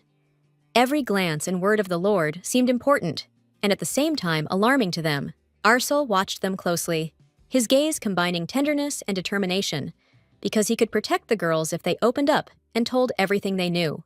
Meanwhile, Ruska watched his friend with his mouth wide open, amazed by his unusual behavior, which was completely contrary to his usual nature. He understood that before him stood a two-faced schemer whose actions caused both fear and bewilderment, leaving Ruska in confusion and anxiety. A moment later, the young lady could not withstand the Lord's pressure, and with tears in her eyes, admitted that it was they who locked the girl in the room, feeling the weight of guilt. The friends, out of fear, tried to justify themselves, claiming that they had no intention of harming her and blaming their friend, who they said had set them up. The young lady was overcome with intense horror, realizing that severe punishment awaited her for what had happened, and her heart sank with fear. They shouted that Ramona had promised to immediately release the girl, claiming that it was all supposed to be just a little joke, without any serious consequences. Looking at the Lord with tears in their eyes, they admitted that everything had gone too far, and now they were scared. So they decided to open up and tell the truth. Then he sighed heavily, thanking them for their honesty, and the children asked him not to tell anyone that they were involved in this incident. He assured them with a gentle smile that he would keep the secret, promising to help them on behalf of his family, and the children felt relieved to hear these words. However, his face turned purple, and he declared that they must admit their guilt and sincerely apologize to the girl. Otherwise, the consequences would not slow down. If they didn't do this, he wouldn't keep quiet about their involvement, and the young ladies froze in place, overcome with shock and fear of justice. Ruska looked at his friend with a smile, realizing that he had figured out who was really guilty, and his friend sighed heavily and confirmed that he had suspected exactly one girl from the very beginning. Ruska curiously asked his friend what his intentions were now and how he planned to act in the current situation. Arsel glanced sideways at Ruska, his gaze menacing, and asked him what he thought would happen next. He firmly stated that he was going to repay the girls in the same coin, confident in the justice of his intentions. Meanwhile, the young lady was chatting with her friends, engaging in light and carefree conversation, enjoying the moments of peace. But suddenly, she was taken aback by the young lord's voice, and her attention immediately turned to him. She looked at the Lord with bewilderment, realizing that he was asking her to step aside and talk alone, and she was internally preparing for the conversation. The young ladies whispered to each other as they watched the young lord approach them, marveling at the close connection his friend had with him. Ramona looked at the Lord with embarrassment and agreed to go with him alone, feeling a slight anxiety and excitement at the same time. She looked at him with a soft smile and asked what he wanted to talk about. Feeling a little curious, he assured that it was nothing serious. Lord explained that one of the staff members had found something she had lost, and so wanted to escort the girl to her room to retrieve it. The young lady thought that accompanying her would be troublesome for him, but the Lord assured her that he had offered it himself and was ready to take responsibility for her safe return. Ramona was embarrassed by his words, but a joyful smile lit up her face, and she readily agreed to follow him. As she walked along, she couldn't help but wonder what exactly she might have lost and why she was so confused by this minor incident. Ramona admitted to herself with a smile that she didn't usually lose things, and she felt a little embarrassed by her own forgetfulness. She tried to clarify whether the Lord had ever experienced something similar, but received a dry answer, and his gaze seemed cold and distant to her. Ramona decided to put her disturbing thoughts aside, realizing that she had simply imagined it. And at that very moment, the young lord announced that they had already arrived. Arsel opened the door to the staff room for her, with a slight smile, indicating that she could enter, and the young lady nodded to him gratefully. As she entered, Ramona froze for a moment, struck by the emptiness and darkness of the room, which seemed strangely lifeless. She turned hastily to the Lord and declared that this room did not look like a staff quarters at all. Confusion and anxiety mixed in her voice. At that very moment, the door slammed shut right in front of her, and Ramona rushed towards it, begging the Lord not to joke and to open the passage. Arsel watched her coldly and asked if she was familiar with this situation, hinting that confession would be wise for her safety. Ramona was taken aback and tried to explain that she had nothing to do with the incident with Evie, emphasizing that she tried to stop the others and hoped for the Lord's trust. The Lord sighed, noting that it seemed she intended to lie to the end and was not going to open the door, causing the young lady to become confused and scream in his direction. The girl was overcome with fear and wondered if the young man could really leave her alone in a dark, empty room without help. The fear grew stronger because the silence and darkness of the room made her situation even more alarming and unbearable for Ramona. Ramona turned around in a hurry and peered into the room, but her eyes were met only by pitch darkness, consuming everything around her. Fear overwhelmed her completely, and she burst into tears, realizing that it was she who gave the order to lock the girl up.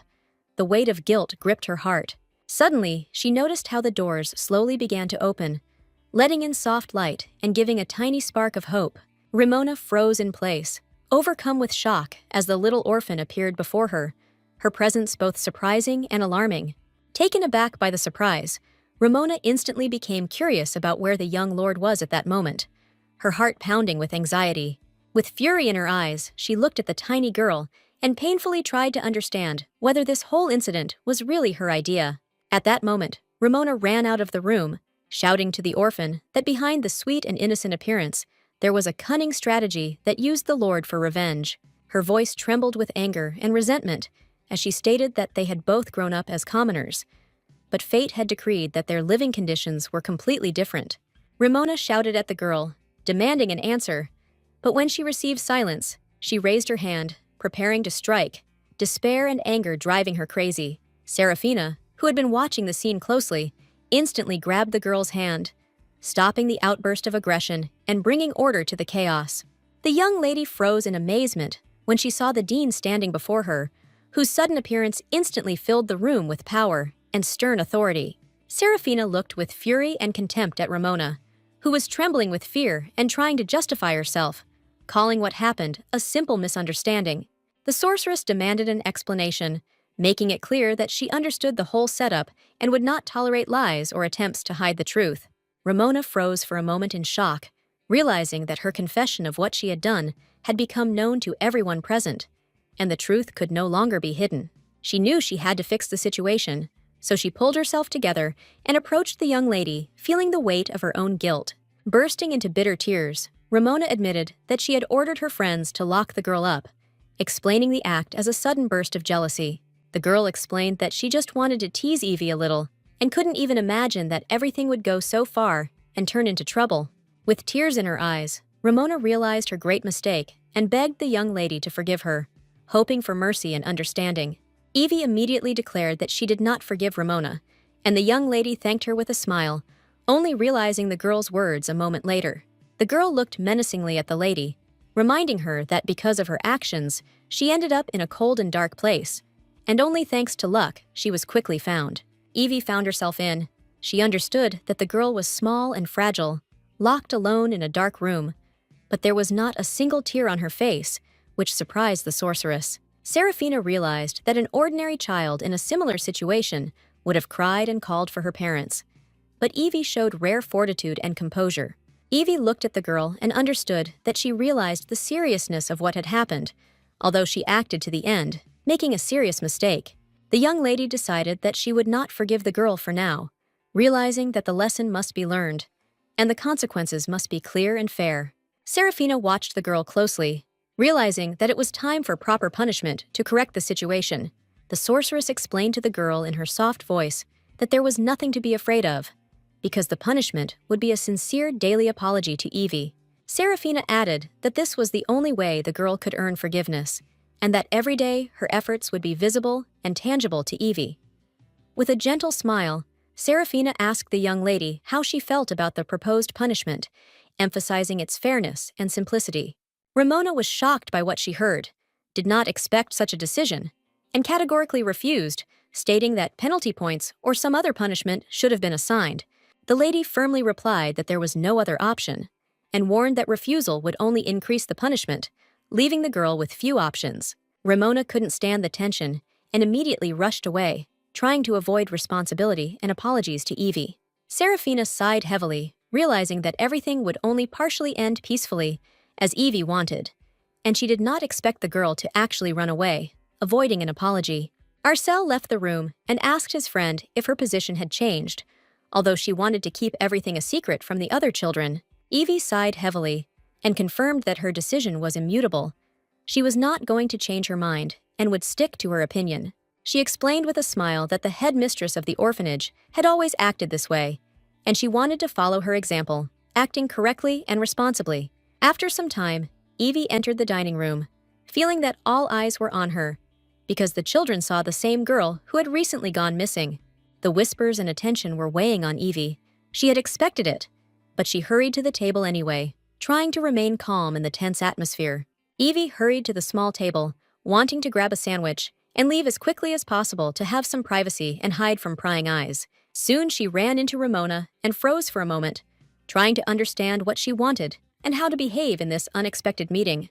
At first, Evie thought the girl wanted to apologize, but a moment later, she realized that she had been mistaken in her assumptions, and the situation was more complicated. For a moment, she watched in bewilderment as Ramona walked away in a hurry, leaving behind a feeling of tension and slight anxiety. Evie understood that even in an orphanage, children needed time to collect their thoughts and apologize, so she herself was eager to finish her meal. Evie noticed that everyone was watching her closely, so she tried to hurry and eat quietly, trying to remain unnoticed. She was soon taken aback when her roommate came over and politely invited her to sit next to her, surprising the young lady with the unexpected attention. Evie was shocked, not expecting the meeting, but Irene greeted her with a gentle smile and grace, demonstrating friendliness and calm.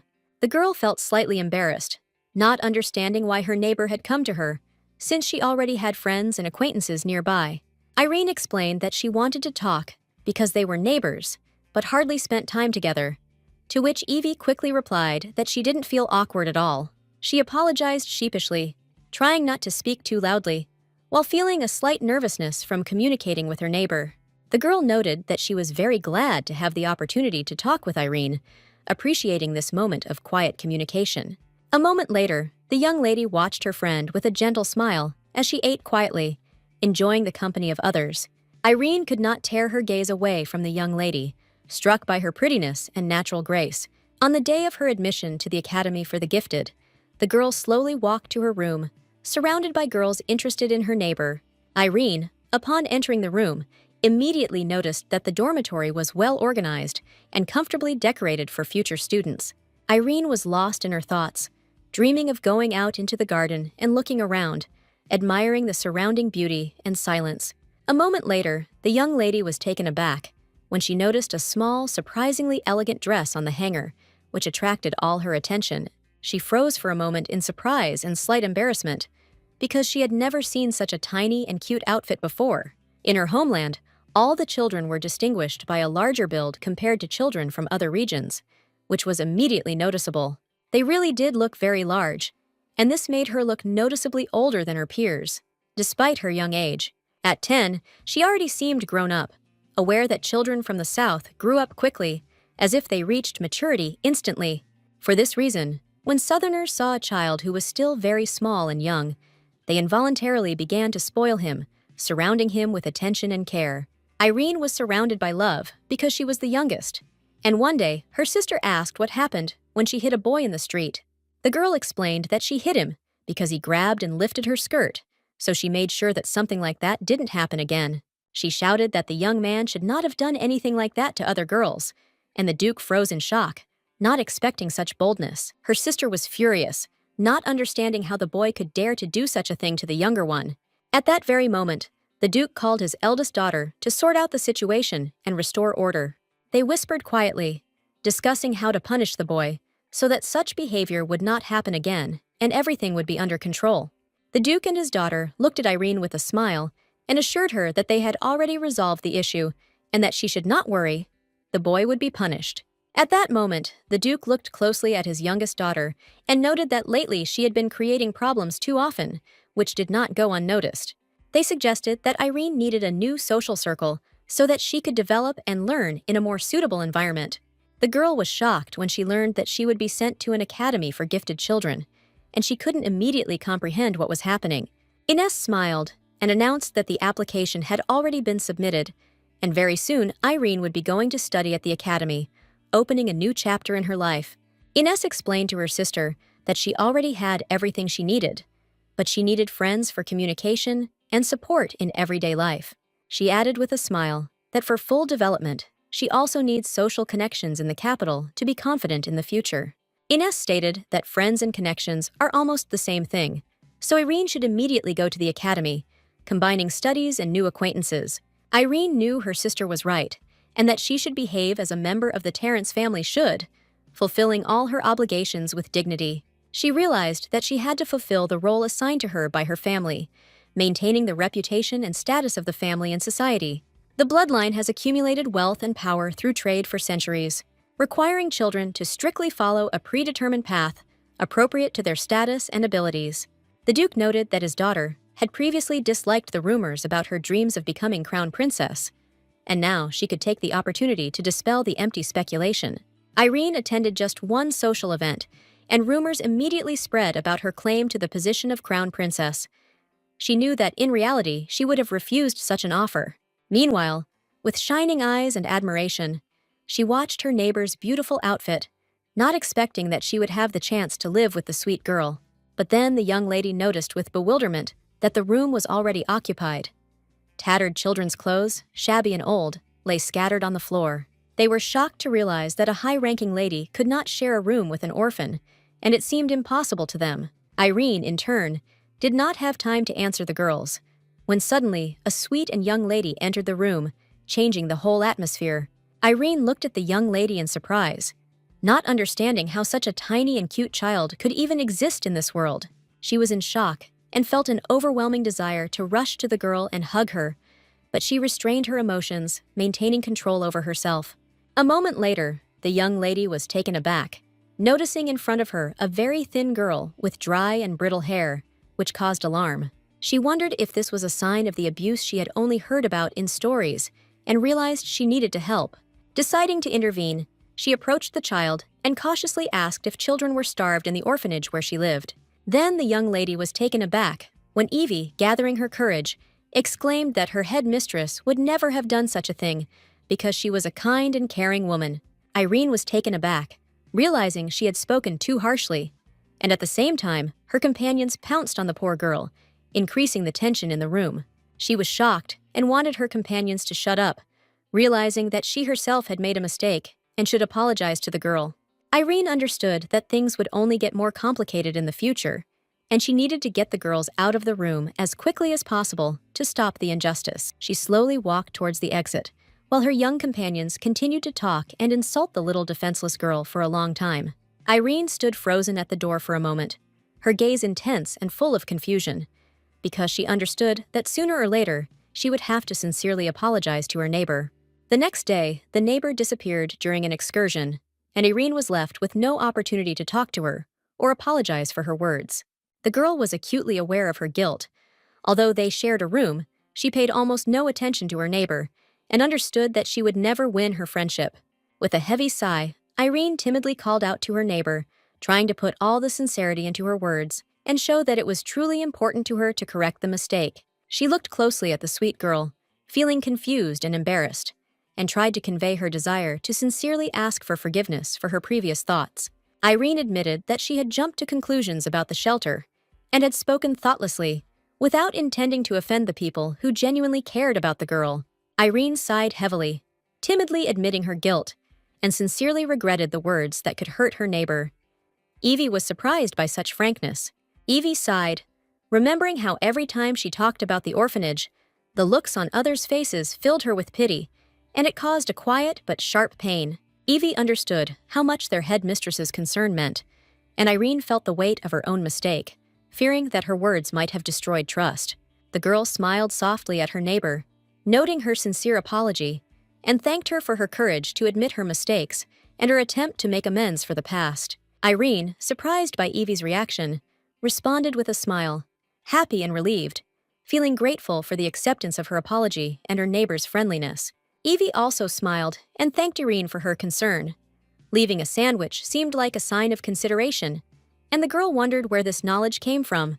Evie explained that an academy employee had told her about her neighbor's concern, and this explanation had gently calmed Irene, freeing her from unnecessary guesses and worries. Irene sighed heavily, admitting that she had been very worried about her neighbor during her disappearance, afraid that something bad or dangerous might have happened to her. Irene noted with a slight smile that her neighbor was surprisingly small and cute, but immediately became embarrassed, realizing that she had said too much, and awkwardly whispered. Evie smiled softly at her neighbor, sensing her inner maturity and nobility, as if a princess from an old fairy tale stood before her, inspiring her with quiet grace. But soon, Evie's gaze caught a sweet, spontaneous side of her neighbor, which surprised her and filled her heart with warmth, causing a slight smile to appear on the girl's lips. For a while, the young ladies chatted pleasantly, talking about simple things, laughing and exchanging glances, enjoying a moment of friendship and trust without unnecessary tension.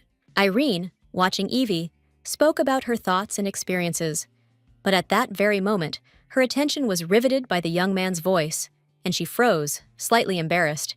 Ruska came closer, smiling, and asked if the girls had any free seats at the table. His easy manner and warm gaze made them slightly embarrassed. Ruska, watching his friend, gently invited him to sit down next to the girls, trying to make the situation more relaxed and friendly. The young men immediately greeted the girls, smiles flitting across their faces. But for some, the joyful greetings seemed alien and a little awkward. Ruska looked at Irene with a slight smile, understanding her origin and status, but wanted her to remind him of her name without formalities. Irene met his gaze coolly, asking cautiously if there was any need for any formal introductions or ceremonies. The young man froze, struck by such a cold and precise answer, not expecting that her words could be so direct and unyielding. Ruska glanced sideways at his friend and said with slight irony that the girl was like an exact copy of himself, causing a slight smile to appear on the face of the man sitting next to him. Evie tensed as she caught the wary, watchful gazes of the other children who were quietly watching what was happening, filling the room with a slight tension. That evening, the young ladies chatted leisurely among themselves, their conversations filling the rooms with warmth, laughter, and the genuine joy of being together. Evie, looking at her friend with a slight smile, thoughtfully noted that the courses would start tomorrow, and Irene immediately asked if she had chosen the subjects. Evie was confused, because there were too many subjects, and she could only enroll in 6, and she timidly asked Irene which courses she had decided to take. Irene explained with a slight smile that her family had already compiled a complete list of items, and she didn't even have to think about it. Evie was a little taken aback, but her friend reassured her. With a smile, Irene added that she wished Evie would choose the same courses as her so that they could spend more time together and strengthen their friendship. The next day, the young lady was deep in thought, not knowing which courses to choose, and an inner voice anxiously reminded her of the need to make the right decision. She noticed a new course on imperial philosophy that had not previously been offered at her old school, and the unusual subject matter immediately piqued her interest. She also discovered ancient languages, and both subjects seemed enticing, promising to broaden her horizons and fill her days with meaning. Evie considered whether she should prioritize courses that would help her earn good money after graduating from the academy without missing out on important things. The girl understood that if she chose only practical subjects, the headmistress might be upset, because both mental development and knowledge were important. After weighing all the options, she decided to combine business with pleasure, choosing several courses that she enjoyed and several that could generate income. A moment later, she noticed that only math remained, a compulsory subject that could not be skipped, and her gaze lingered anxiously on the schedule. She noticed that there were many more teachers for the math course than expected, and this made her a little uneasy, causing confusion and stress. Ramona felt awkward among the other girls, fully aware that her peers were avoiding her, as if she were an outsider among them. She just wanted to quickly grab the food and leave, trying to hide her inner turmoil and anxiety so as not to attract unnecessary attention. But soon she was taken aback, noticing the young people sitting with Evie, who were chatting pleasantly, and this caused an incomprehensible irritation in her. Ramona watched the orphan's joy with fury and could not understand how a simple girl could enjoy life so freely. Every step she took seemed like a feat to her, because she was used to monitoring every action and always keeping herself within strict limits.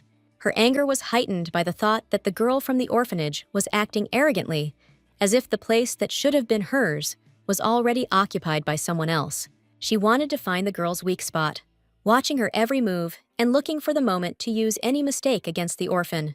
Her goal was to catch the girl on the stairs to the professors, when she was fawning and proudly boasting about her connections with influential lords. Ramona understood that before her was just a commoner, devoid of connections, and this made any pride she had just an illusion of significance. She was already making a plan to uncover the orphan's cunning and frame her in order to take her place in the eyes of her mentors and peers.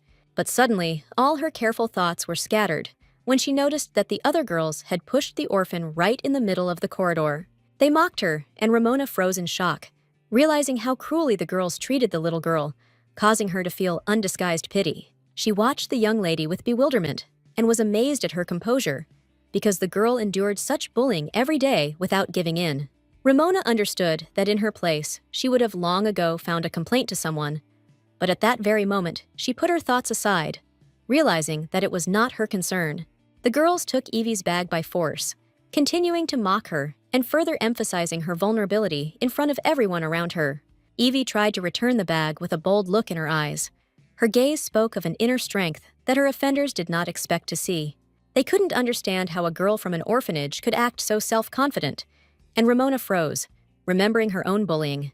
The young lady was filled with rage, her voice loud and determined as she demanded that the girls not overstep the bounds of their station. Ramona couldn't bear the internal tension and instantly called out to Evie, her determination sparkling in her eyes. Reflecting the boiling emotions and anxiety, she looked at the girls with fury. Unable to tolerate this, every movement and look expressed her determination to stop the injustice. Ramona studied the young lady closely and firmly stated that she had looked for her everywhere. Her voice was insistent, leaving no room for doubt. She then added that Lady Irene was looking for Evie, and the girls were taken aback, struck by the unexpectedness of what they heard and the firmness of the young lady. Ramona approached the girls and with a stern look asked if they had really been bullying Evie, and the ladies, with feigned innocence, denied it. At the same moment, they stated that they had only helped the girl up and returned her fallen bag, trying to appear honest and not involved in cruelty. A moment later, they added that it was time for them to leave. Ramona looked at them menacingly, and Evie tried to understand what was happening in surprise. The girl looked at her friend and quietly thanked her for her help, feeling warmth and protection amid the chaos of school intrigue. Ramona took a deep breath and declared that gratitude was unnecessary, because she could not remain indifferent to the girl who was completely helpless. Ramona immediately pounced on the young lady and passionately asked why she tolerated everything, noticing that the aristocrats looked down on her. Evie, in turn, understood that compared to the bullying at her old school, this was almost nothing, and anxiety could no longer frighten her so much. The headmistress severely punished children who threw stones at her, and Evie couldn't admit out loud how much it bothered her at the time. Ramona sighed heavily as she left and told the girl that she should be careful, because the world around her was sometimes cruel and unfair. The girl was sincerely grateful for the support and felt the ice melting between them, and for the first time, a feeling of true trust arose. Evie slowly walked back to her room, feeling relieved that her new friend looked happy, and it was as if a heavy stone had been lifted from her soul. A moment later, she came to her senses, realizing that it was time to choose courses, otherwise the days would be wasted, and the opportunities for knowledge would be lost forever. The girl was worried that she had not chosen a math teacher and decided to trust the list, confident that all the teachers would be professional. A few minutes later, she greeted Madame with a slight smile and handed over the application for the courses she desired, feeling a little nervous and responsible. Evie left the room. She heard the whispers of her other classmates discussing the choice of math teachers, and she felt that she was not alone in her doubts. A moment later, the girls entered the hall and handed Madame their notes, and Evie watched with interest as a new page in her academic life began. But a moment later, the young lady noticed that someone had signed up for a mathematics class with Professor Males, and her heart began to beat with slight surprise. Her friend was stunned, because Professor Males was known for his strict character, and no one expected that anyone would dare to study with him. Everyone knew that his classes were extremely difficult, and students were afraid to even sign up, not knowing who would dare challenge such a teacher. The young lady thought with a soft smile that it was probably a simple mistake, since it was impossible for anyone not to know the story of the famous professor. Evie walked slowly down the hallway, watching her classmates quietly whisper about the schedule, a sharp envy and curiosity flickering in their eyes. She herself headed to her first math class with joyful anticipation, feeling a slight excitement and thrill of the upcoming experience. It seemed incredible to her that the first lesson would be on her favorite subject, and strangely, her heart was filled with a slight anticipation of joy. Evie walked down the corridor with a slight smile and a humming voice, feeling how every movement was filled with joy and slight excitement before the new day. After a moment, she felt a slight bewilderment, because the audience turned out to be much further away than she had initially imagined, and this confused her a little. But soon, the young lady finally reached the old building, where the walls bore the marks of time and reminded of the past hidden in the quiet corridors. Evie looked at the building in surprise. It seemed completely different from the main building, and a slight feeling of alarm flashed through her soul. Despite her timidity, she gathered her courage, confidently opened the door to the building, and stepped inside, feeling how courage was softly intertwined with excitement. Evie looked around the room and wondered with a slight trepidation if she had been mistaken, because the interior of the building seemed strange and slightly oppressive from the inside.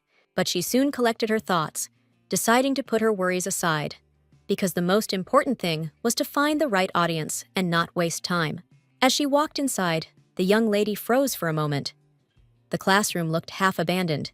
The empty desks and the semi-darkness created a strange feeling of loneliness. Soon, her attention was drawn to the writing on the board, neat lines of formulas and numbers that seemed to invite her to work and promise a challenge. She was told that she had a lot of problems to complete and turn them in by the next class. And Evie was puzzled, trying to figure out how to get such a large amount of work done. Evie instantly realized that for the students of the Gifted Academy, completing such tasks was a routine, and it was impossible to fall behind. She knew she needed to focus and solve all the problems to keep up with the other students. Meanwhile, the young ladies were chatting happily with each other, laughing and sharing news, almost oblivious to the people around them. A moment later, the young lady accidentally collided with someone, and the sudden contact caused slight confusion and bewilderment. She was taken aback, not understanding what exactly she had crashed into, and her heart began to beat faster from surprise and slight horror. But at that very moment, she froze when a tall man with a stern look, whose reputation inspired fear, appeared before her. Evie let out a cry of surprise, instantly realizing it was the professor, and she and the other students quickly backed away.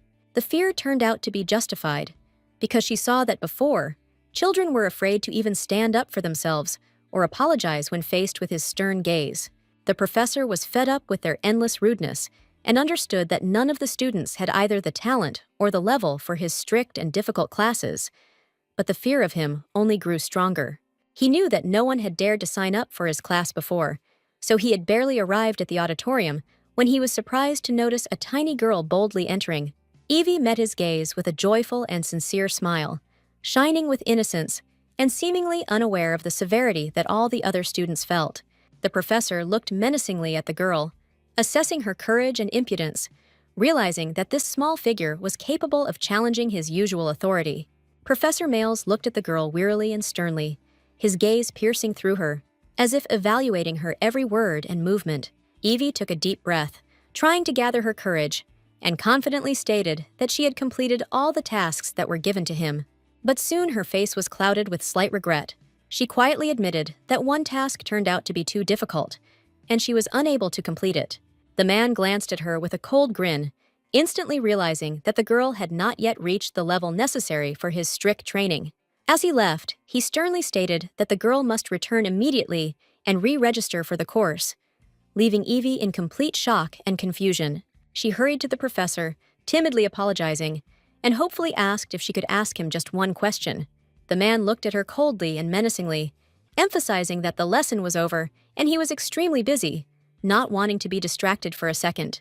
Evie met his gaze intently, explaining that the task was indeed difficult, and she didn't want to keep him waiting, but she needed an answer. He sighed heavily, unable to resist the girl's sincere face, and decided to answer her. At that moment, the young lady beamed with happiness. At that very moment, Evie showed the professor the formula that everyone used to solve the problem. But even after carefully studying the textbook, she could not understand its essence. The professor asked her in surprise how she had managed to solve the remaining problems if she had not understood the most basic element of the formula. The man was stunned as he watched the incredibly neat and flawless solution to all the problems, so perfect that the notebook could be used as an example for all the students. Evie looked at the professor in bewilderment as he remained silent, merely studying her notes intently, without offering a word of assessment or advice. At this point, the man exclaimed sharply, noticing that she had used the same formula not only for one problem, but also for another where she had doubts. And this amazed him. Professor Males stated that she was irritating him, But at the same time, he ordered her to sit down and promised to show her a solution that could clarify everything that was unclear. The man began to explain each step in detail, demonstrating to the girl how to approach the task and avoid typical mistakes. After a careful analysis, he noticed that the problem was actually quite simple and asked if she had understood his explanation. Evie beamed with happiness and inner delight, amazed at how easily and elegantly the task that had previously seemed almost incomprehensible was being solved. In their casual conversation, the professor noted with a slight smile that she didn't seem so hopeless, and this softened his sternness a little. Looking out the window, the man noticed that it was already dark and reminded himself that he had planned to leave immediately after class, but had stayed late for the sake of an interesting student. Evie thanked the professor with a joyful smile for his patience and explanation, feeling both excitement and relief at the clear solution. She bowed and sheepishly stated that she was going to go to registration to change the subject, worried about her mistake.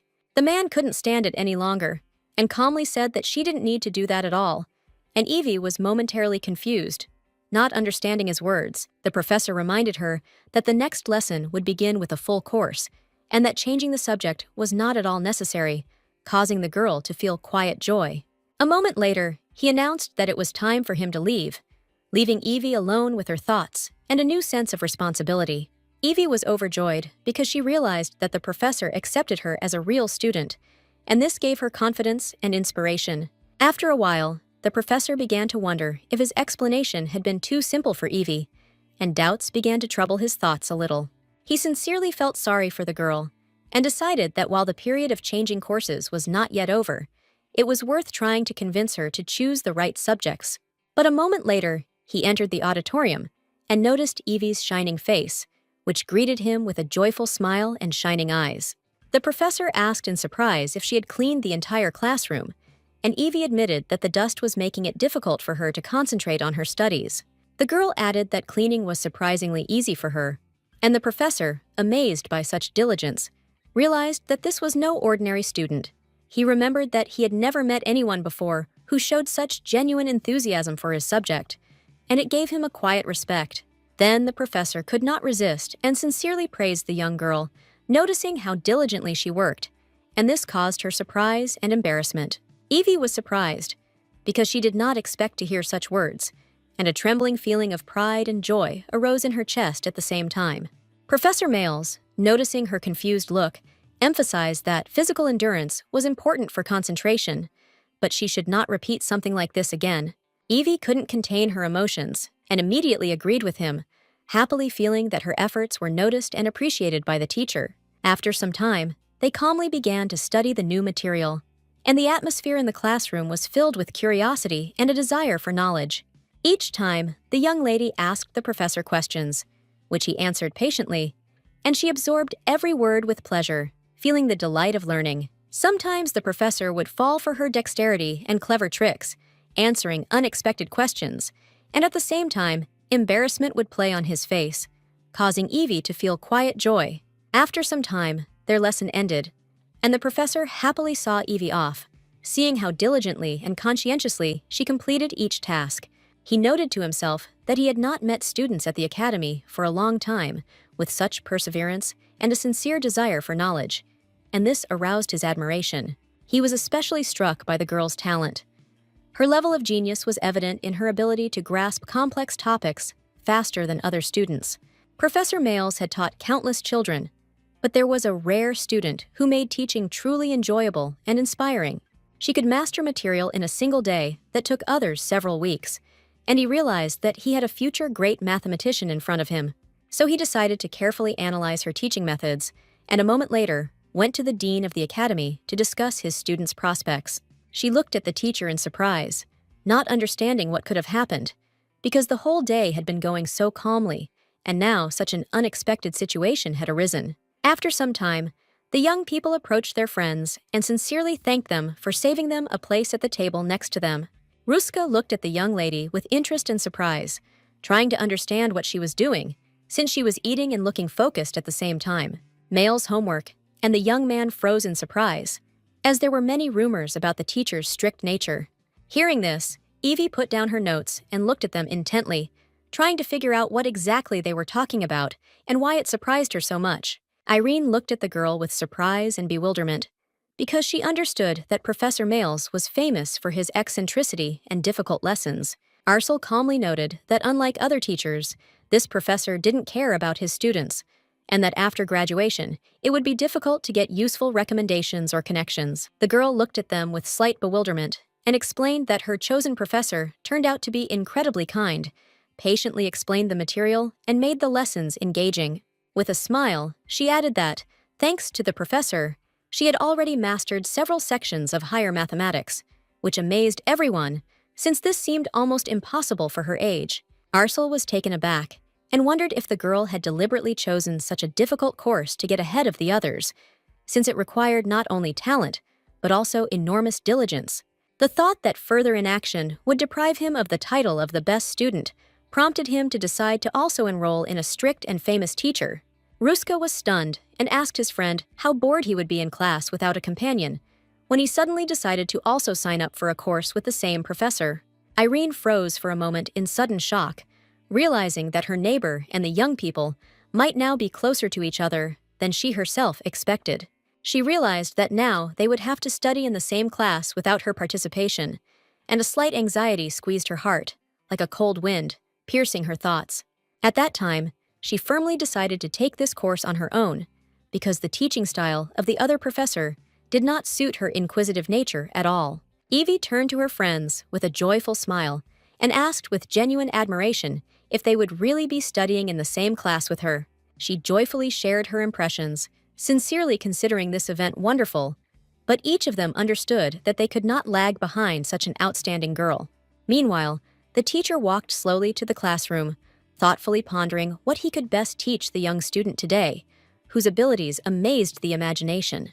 He headed to class happily because he knew that the girl would be happy, especially when she saw that he had brought a small snack for her.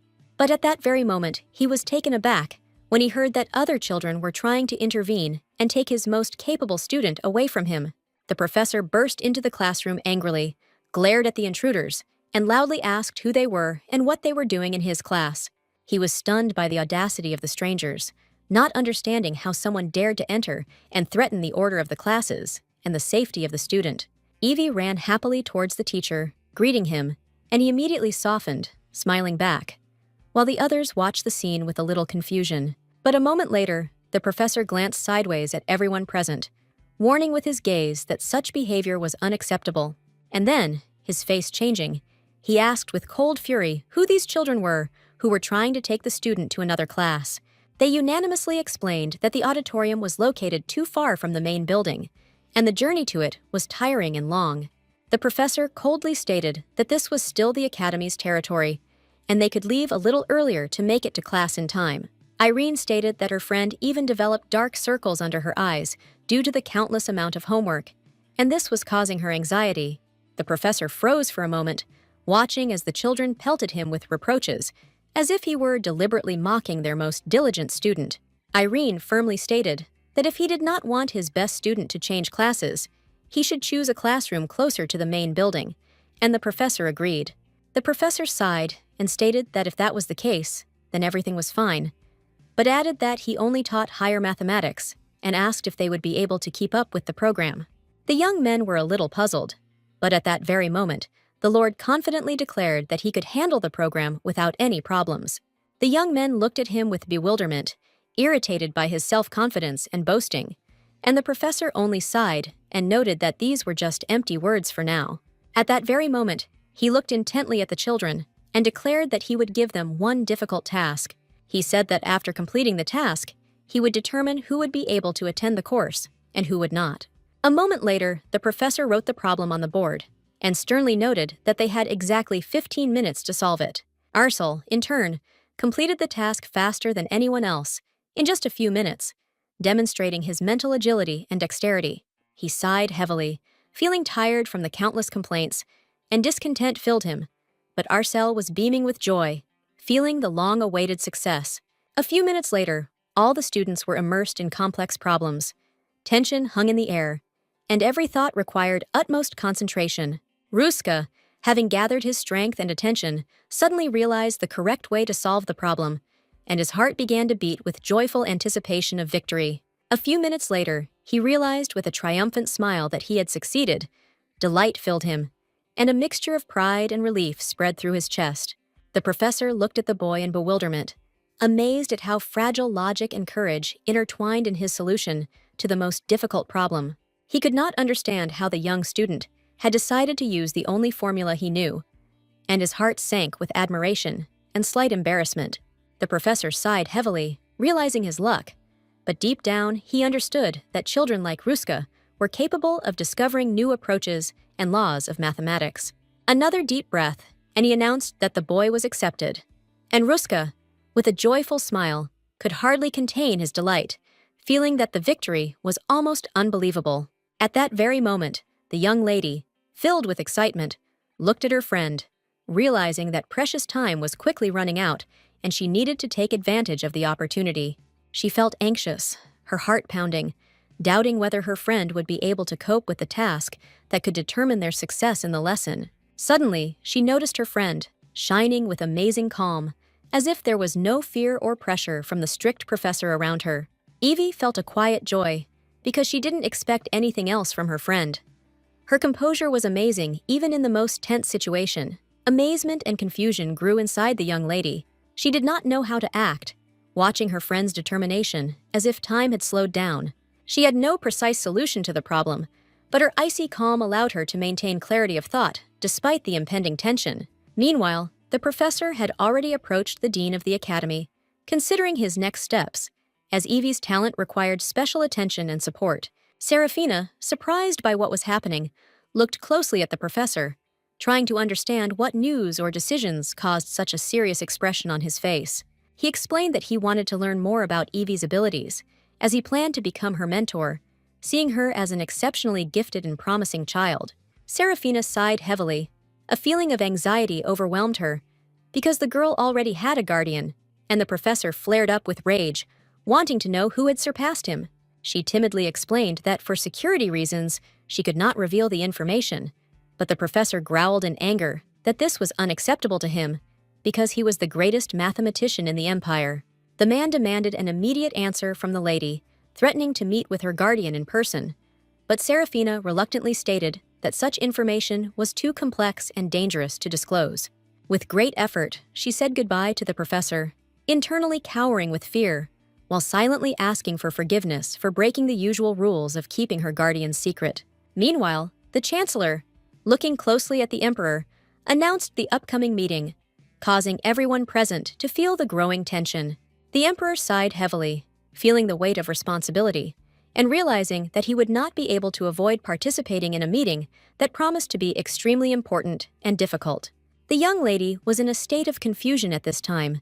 She did not know what to do because time was running out, and it seemed to her that she might be the one who would not cope with the test. The young lady looked at the teacher intently, collecting her thoughts, and quietly called out to her, feeling anxiety gradually growing in her chest. She carefully tried to figure out what to do in a situation where the meaning of the problem eludes her, and no solution seems obvious or correct.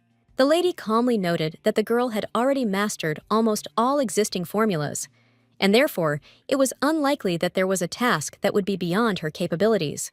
However, the young lady was constantly confused about choosing the right formula, and then the mentor emphasized that the ability to determine the correct solution is an important skill. Irene considered using all the formulas she knew at once, but the teacher pointed out that this was an acceptable approach, although extremely ineffective.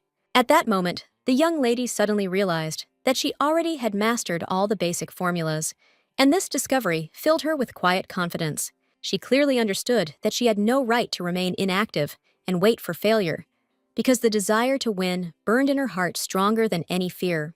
The professor watched the young lady closely, noticing how she chose the wrong formulas again and again, but did not lose her tenacity and concentration. The young people saw that there was only 1 minute left until the end, and their anxiety grew, because their friend's actions seemed chaotic and incomprehensible to them. Meanwhile, the young lady tirelessly went through various formulas, as if searching for the one true thread that could lead her to a solution. Suddenly, it dawned on her, and remembering the last possible formula, she quickly applied it, completing the task and hurrying to the professor with a sinking heart. She managed to hand over the sheet with the solution literally at the last moments, when time was almost up, and the tension that had been holding her down began to gradually ease. After a brief moment, the professor carefully examined the answer and confirmed its correctness, which was an unexpected relief for her after such intense work. Everyone around looked at the girl with joy, because they were worried about her more than they could admit, and were afraid that she would not cope with this test. The professor looked at her solution with surprise, noting how she had used so many formulas in such a short time, even though such a method seemed extremely ineffective. However, he clearly saw that her mind was working at an astonishing speed, and he understood that not every student would dare to act so boldly and unconventionally.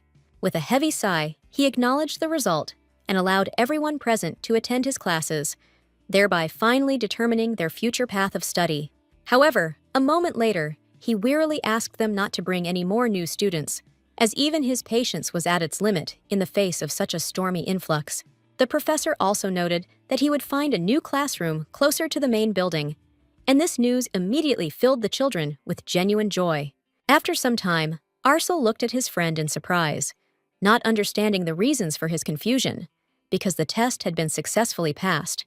Ruska, in turn, felt growing confusion, realizing that from the very first day he would have to cope with a huge volume of tasks. Evie watched with a soft smile as her friends began to playfully wrestle with vivacity and joy, seemingly forgetting the recent tension. But a moment later, she realized her success with quiet confidence, and this amazed the young lord, who had not expected such speed and determination. Everyone looked at her in surprise, amazed at how quickly she completed the task, while the others found it beyond their capabilities. Arsel felt a flash of irritation, realizing that he had been passed over again, and it hurt his pride more than he wanted to admit. But the next moment, everyone's attention turned to the young lady when her stomach growled traitorously, causing her to become embarrassed and look down. They couldn't help but laugh, but there was no mockery in this merriment, only warm participation, and soon they invited her to go and eat together. A moment later, the young people headed to the dining room, feeling the attentive gazes of those around them, filled with curiosity and discussion. Irene looked closely at her friend, trying to understand her choice, and Evie, with a slight smile, decided to limit herself to a simple sandwich, remaining true to her habit. Irene was genuinely surprised to notice that her friend consistently chose only sandwiches, and this observation aroused a quiet curiosity in her. The young lady felt embarrassed, feeling the attentive gaze on her, and for a moment she was at a loss, unable to find the words to explain her simple and cautious habits. After a moment, she finally admitted that the rest of the food seemed unfamiliar to her, and therefore it was easier for her to choose a sandwich than to be confused by an unfamiliar choice. At this time, young people approached them with slight smiles, reminding them of their order, since the wait had dragged on, and the dining room was already filling with the noise of voices. Evie looked at one of their trays in surprise, noticing an exquisite dish that looked incredibly appetizing and aroused her genuine interest. Then she looked at her friend with curiosity, trying to figure out what his dish was called, because its appearance seemed unusual and attractive to her. With a slight smile, she admitted that she wanted to choose something of her own, not repeat what others did, and therefore she was genuinely interested in finding out what dishes they prepared in the cafeteria. Irene, with a warm smile, suggested the unexpected idea of ordering one dish from each, but Evie was at a loss to imagine how much food might go untouched. Irene confidently noted that their companions could easily handle any amount of food, and with gentle persistence suggested that they study the menu together. Ruska was shocked by what was happening, realizing that he was once again drawn into a situation where his opinion was the last one, and this left him confused. A moment later, their table was laden with a multitude of exquisite dishes, and Evie, holding her breath, looked at this splendor, which she had never seen before. She looked at the many dishes in front of her with slight bewilderment, not knowing which one to start with. But her friends, smiling, gently pushed the most appetizing ones towards her.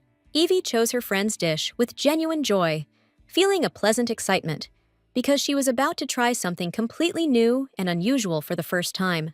She slowly moved the plate closer and began to taste it carefully, as if she was afraid to destroy this fragile and unfamiliar moment.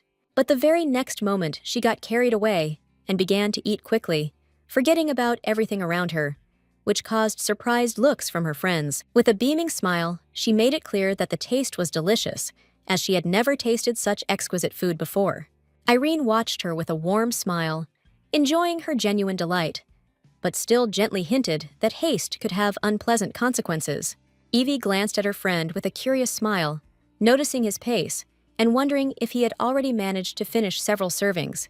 Irene looked at him sternly, coldly noting the fairness of what he had said, and he was confused, feeling awkward, because the excuses sounded less and less convincing. Ruska quickly turned his attention to his friend, hinting at his appetite, and the young ladies realized with amazement that he had already managed to empty several portions. Arsel sighed heavily, feeling slightly irritated. At the same time, he tried to stop his friend, whose actions were attracting too much unnecessary attention. The young ladies watched the scene in amazement, unable to look away as a scene of unexpected vivacity unfolded before them. The young men devoured the dishes one after another with astonishing appetite, and the girls were amazed to realize how quickly the food was disappearing. Ruska looked at his friend with a slight smile and decided to order more food, while the young ladies, in shock, tried to figure out how much they could possibly consume like that. He invited his friend to the table and announced that the Duke's children were planning to host a dinner the following day, which caused slight confusion among those present. Ruska asked with interest whether he would accept the invitation, but the young lord confidently stated that he had no intention of going anywhere. Then he added that he would stay close to Evie, and Ruska was amazed by his friend's unexpected decision, not hiding his surprise. He even exclaimed that he agreed only because his friend insisted on the need to communicate more, and Arsel, with a slight sigh, said that it was a habit. Ruska was perplexed and surprised, because before it took his friend an eternity to get used to him, and now he spends time with someone else without hesitation. Ruska looked closely at his friend and felt that he was now beginning to understand the motives behind his actions, although he himself could not yet fully explain them to himself. He suggested to his friend that he think about who their friend might resemble, smiling slightly as his thoughts became confused with guesses. Arsel looked at his friend with slight bewilderment, not understanding what he was talking about, and tried to grasp the meaning of these strange arguments. He realized that he had never communicated with anyone except his friend, and therefore it all seemed strange to him, but the solution remained hidden. At that moment, he turned around and looked intently at the young lady, trying to discern in her someone familiar from the past or imaginary. He watched her laugh and chat casually with her friend, and he smiled faintly, struck by her ease and naturalness. Arsel thought for a moment, as her slight smile suddenly reminded him of someone, and his heart slightly sank from the memory. The young lady looked at the boys with a soft smile, raising her eyebrows slightly, and asked if they were the children Clovis had spoken of. The young people froze for a moment, amazed by her elegance and natural grace, because they never expected to meet someone so beautiful. The lady, smiling faintly, announced that she was just about to go apple picking. Her ease and calm caused slight embarrassment in everyone around her. She asked with genuine interest if they would like to join her, as if inviting them on a small but joyful adventure. The Duke informed his son that the Crown Prince had insisted on holding the wedding at this location because the scenery was truly beautiful, and the meeting with prominent personalities was priceless. Arsel sighed heavily, feeling tired after a long day, but he held back his emotions, smiling and remarking that his family members should be able to endure such trials. The Duke smiled to himself, knowing that Arsel would endure everything with dignity, for this was exactly the strength of character he expected from his son. At the same moment, the Duke inquired how things were going with Ruska, showing subtle concern for the harmony between his son and the young man. Arsel sighed, assuring his father that there had been no problems, and the Duke nodded in relief, glad that his son maintained a good relationship with Ruska. He said that they would have to work together for a long time, and added that he himself had once been friends with the Marquise, which inspired a little confidence. Arsel felt a little confused, as it was not easy for him to get along with a child whose immaturity sometimes baffled him. He sighed heavily, realizing that he would now have to take the initiative into his own hands and direct the joint work himself.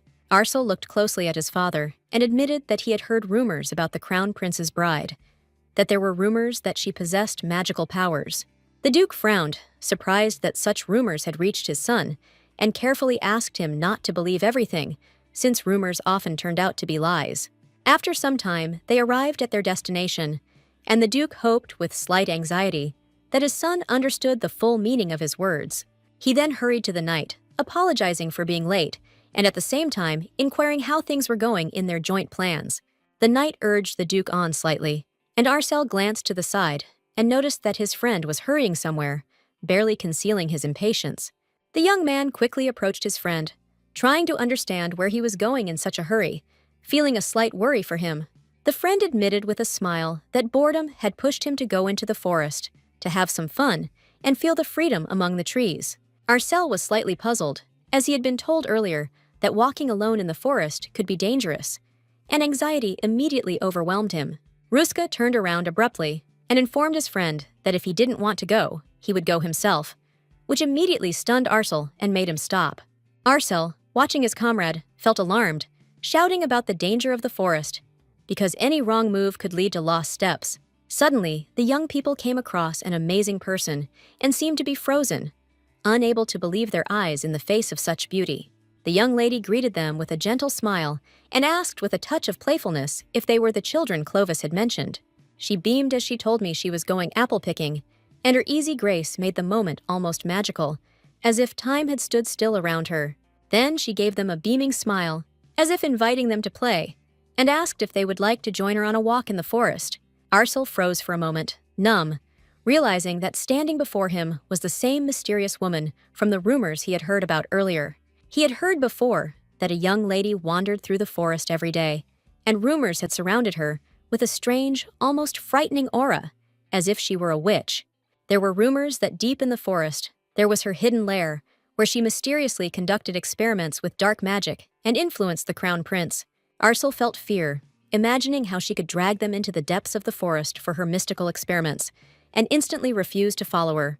Ruska, with shining eyes and a radiant smile, immediately agreed to the proposal, his passion and courage shining brighter than the sunlight in the forest. The young man hurried to his friend and quietly tried to hold him back, but Ruska only looked at him in bewilderment and decided that anyone who didn't want to could stay. With a radiant smile, Ruska rushed towards his new acquaintance, as if all the energy of the world had gathered in his quick steps, and the forest greeted him with a quiet whisper. Arcel stood stunned, not understanding how his friend could rush into the forest so recklessly, and his heart sank with anxiety and fear for his friend. He couldn't believe that Ruska had fallen for the apples and had voluntarily gone into the depths of the forest with the mysterious girl, as if not noticing either the danger or the rumors. Arcel watched them go for a while, feeling the weight of responsibility, because he would have to answer for everything that happened next. He understood that by leaving his friend in trouble, he could become a victim of dark magic, and there would be no one else to come to his aid. Anxiety gripped his heart. Remembering his father's words about supporting a friend, Arcel resolutely followed, not wanting to leave his comrade alone in the face of the unknown. He knew the witch might do something dangerous, and that thought made him give chase without hesitation, his heart pounding with fear and determination. A moment later, he ran after them, quickening his steps, because his friends had already gone far away, and any moment could change their fate. Meanwhile, the young lady, with a radiant smile, talked casually to the boy, as if the forest and its dangers did not exist at all. Arcel was puzzled. His heart was squeezed with anxiety, because he ran with all his might, and the picture seemed incredibly strange and unreal. It seemed that with each passing second, they were moving further and further away, as if they were hiding in the shadows of the trees, and he was in danger of losing sight of his friends. He quickened his pace, stumbling and not looking at his feet, losing his breath, but not wanting to give up, because any delay could cost him his friends. Suddenly, with a crash, he fell into the hole, feeling pain and numbness, his heart pounding wildly, and the thought that he had broken something ran through him like an icy shiver. A moment later, he heard his name and shuddered, his heart beating faster, as if the forest itself was warning him of impending danger. Ruska looked at his friend with fear, assuming that the fall could have left a serious injury, and thoughts of a possible breakdown did not give him peace. At that very moment, the young lady cast a menacing glance at the boy, realizing that hesitation could cost him too much. Without a second thought, she threw herself into the deep hole, as if gravity and fear had vanished in the face of her determination to save her friend. He froze in horror, not believing that she had risked herself for him, and he understood that it was impossible to escape. His leg hurt, and time was slipping away with every moment. Arcel, trembling with fear, shouted to the witch, warning her that he was the Duke's son, and promised to tell his father everything if she did not back down. He shook with terror as he watched her approach, aware that his threat had no effect yet, and fear filled every cell of his body. But moments later, he was taken aback, opening his eyes to a feeling of warmth and a blinding light, as if nature itself had intervened in what was happening. His heart froze in surprise when he realized that the evil witch, who seemed like a threat, had actually used power, healing him instantly. Lillian looked at him with a soft smile and explained that she had helped and that he was okay now, and he was taken aback when he noticed how the wound had suddenly disappeared. Arcel watched her in bewilderment, amazed that the witch could heal, and at the same time realizing that her abilities went beyond the ordinary. He tried to guess her motives, feeling that her help could not have been selfless, and his heart sank with a strange mixture of surprise and apprehension. His mind searched for an answer. Why did she save him, and expected that some invisible debt would follow, hidden behind her enigmatic smile? He almost guessed that if it was a matter of family prestige, any rewards would be discussed with his father, and this increased the tension. But a moment later, his surprise reached its limit, when a light blow to the head reminded him that the lady acted in her own way, and it was impossible to predict her. He was stunned, not expecting such a slight mockery from Lillian. Her smile simultaneously surprised and made his heart beat faster. Lillian watched him closely, radiating joy and warmth, as if reminding him that first aid is always accompanied by a simple, "Thank you." After a long separation, he tried his best to suppress the memories, assuring himself that her image no longer troubled his mind. Suddenly, he perked up, throwing all his thoughts away, as if his consciousness was being cleared of unnecessary emotions and old experiences. Evie looked at her friends sheepishly, apologizing for accidentally dropping her fork, while a slight awkwardness and gentle anxiety reigned around her.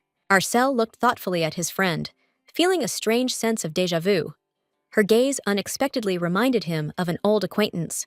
He sighed slightly and hurried to get a new fork, but the girl said with a smile that it was completely unnecessary. He carefully handed her a clean fork and asked if she needed anything else, and she smiled softly, assuring her that this was enough.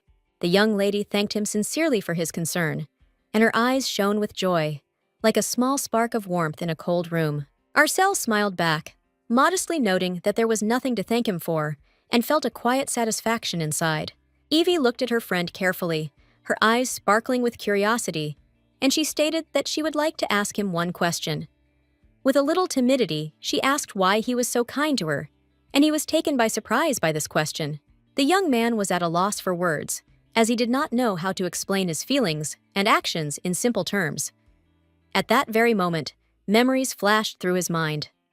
Lillian, smiling, waving after him, shouting for him to be careful. He remembered how she had noticed his activity and love of life, her eyes shining with approval, and it made his heart tremble slightly.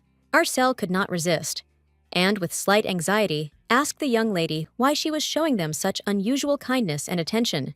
He took a deep breath, realizing that many people believed the rumors and called her a witch without reason, which seemed unfair to him.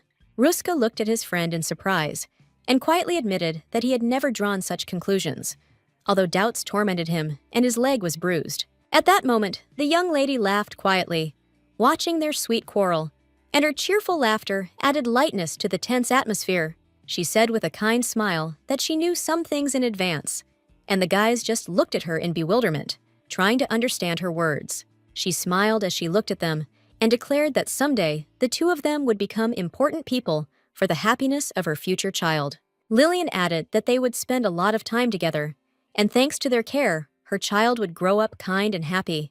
She talked about how sometimes they would be sad together, sometimes they would be happy, sharing every moment of their lives with them. For this reason, she wanted them to become real, reliable friends for her daughter, on whom she could always rely. Evie looked at her friend in surprise and carefully asked if everything was okay with him, because he suddenly fell silent. She was taken aback and embarrassedly stated that she had asked him an unexpected question, and he was not at all obliged to answer if he did not want to. At that moment, he sighed heavily, and with a gentle smile, explained that he had been so kind to her because they were true friends. Evie froze for a moment, stunned by his words, and couldn't believe that he had so directly admitted his friendship.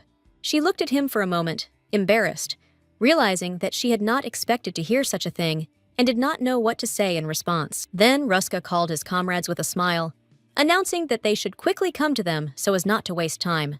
Evie looked at her new friend with a joyful smile and invited him to join the others, trying to hide her slight excitement. He knew it was just his stupid thoughts, but for some reason, it seemed to him that Evie reminded him of little Lillian. The next morning, Evie walked into her friend's room with a beaming smile, looking forward to a pleasant meeting. But as soon as she crossed the threshold, she froze for a moment because her friend looked amazing and her outfit was delightful. Evie asked her friend with a smile if today was some special day, and Irene sighed heavily, realizing that her friend didn't know anything. At that moment, she explained with a joyful smile that today was Guardian Day, and each student received gifts and advice from their mentor. Irene added, with a touch of excitement, that the lobby would soon be filled with gifts, and she needed to go out and get hers. Her guardian had sent something particularly extravagant. Looking at her friend, Irene said that she would return later in the evening, trying to hide her haste and curiosity. Evie, slightly surprised, admitted with a smile that she had never received such gifts and was completely unaware of the existence of this holiday.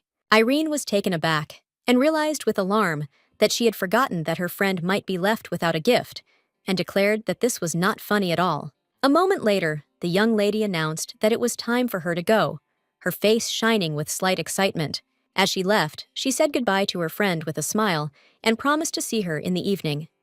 Evie happily wished her a good journey. After some time, she went down to the lobby and froze, seeing a whole mountain of bright and sparkling gifts.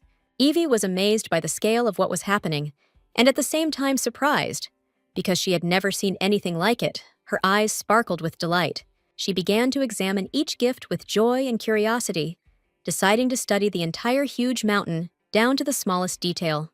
Meanwhile, the young girls whispered to each other, wondering why the orphan had come here, since, in their opinion, she would get nothing anyway. Evie knew her friend was right and decided to just take a quick look at what was happening, trying to remain unnoticed. Then the lady, with a slight smile, asked all the children to come to her, radiating friendliness and calm. She announced that she would call out names, and each person should approach one by one, as if participating in a small celebration. A moment later, she happily began distributing gifts, bringing beaming smiles to the children's faces with each box. The girls quickly pounced on their friend when they saw that she had received a brooch with sparkling jewels, and they began to whisper happily.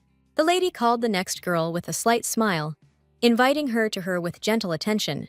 Evie understood that even if she didn't get anything herself, she enjoyed watching the happy faces of those around her. This made her feel warm and calm in her soul, as if a soft, joyful aura reigned around her.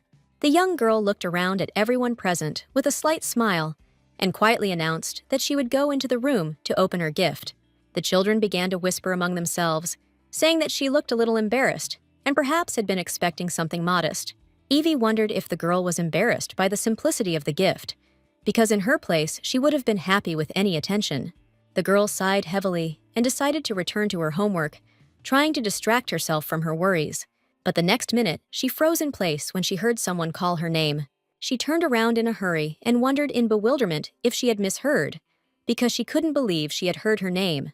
The very next moment, the young lady again said the girl's name, and Evie ran up to her with joyful delight. A moment later, the lady handed her a gift, sparkling with neat packaging, like something out of a fairy tale. Evie froze for a moment in embarrassment and surprise, as she had never received such a carefully wrapped gift before.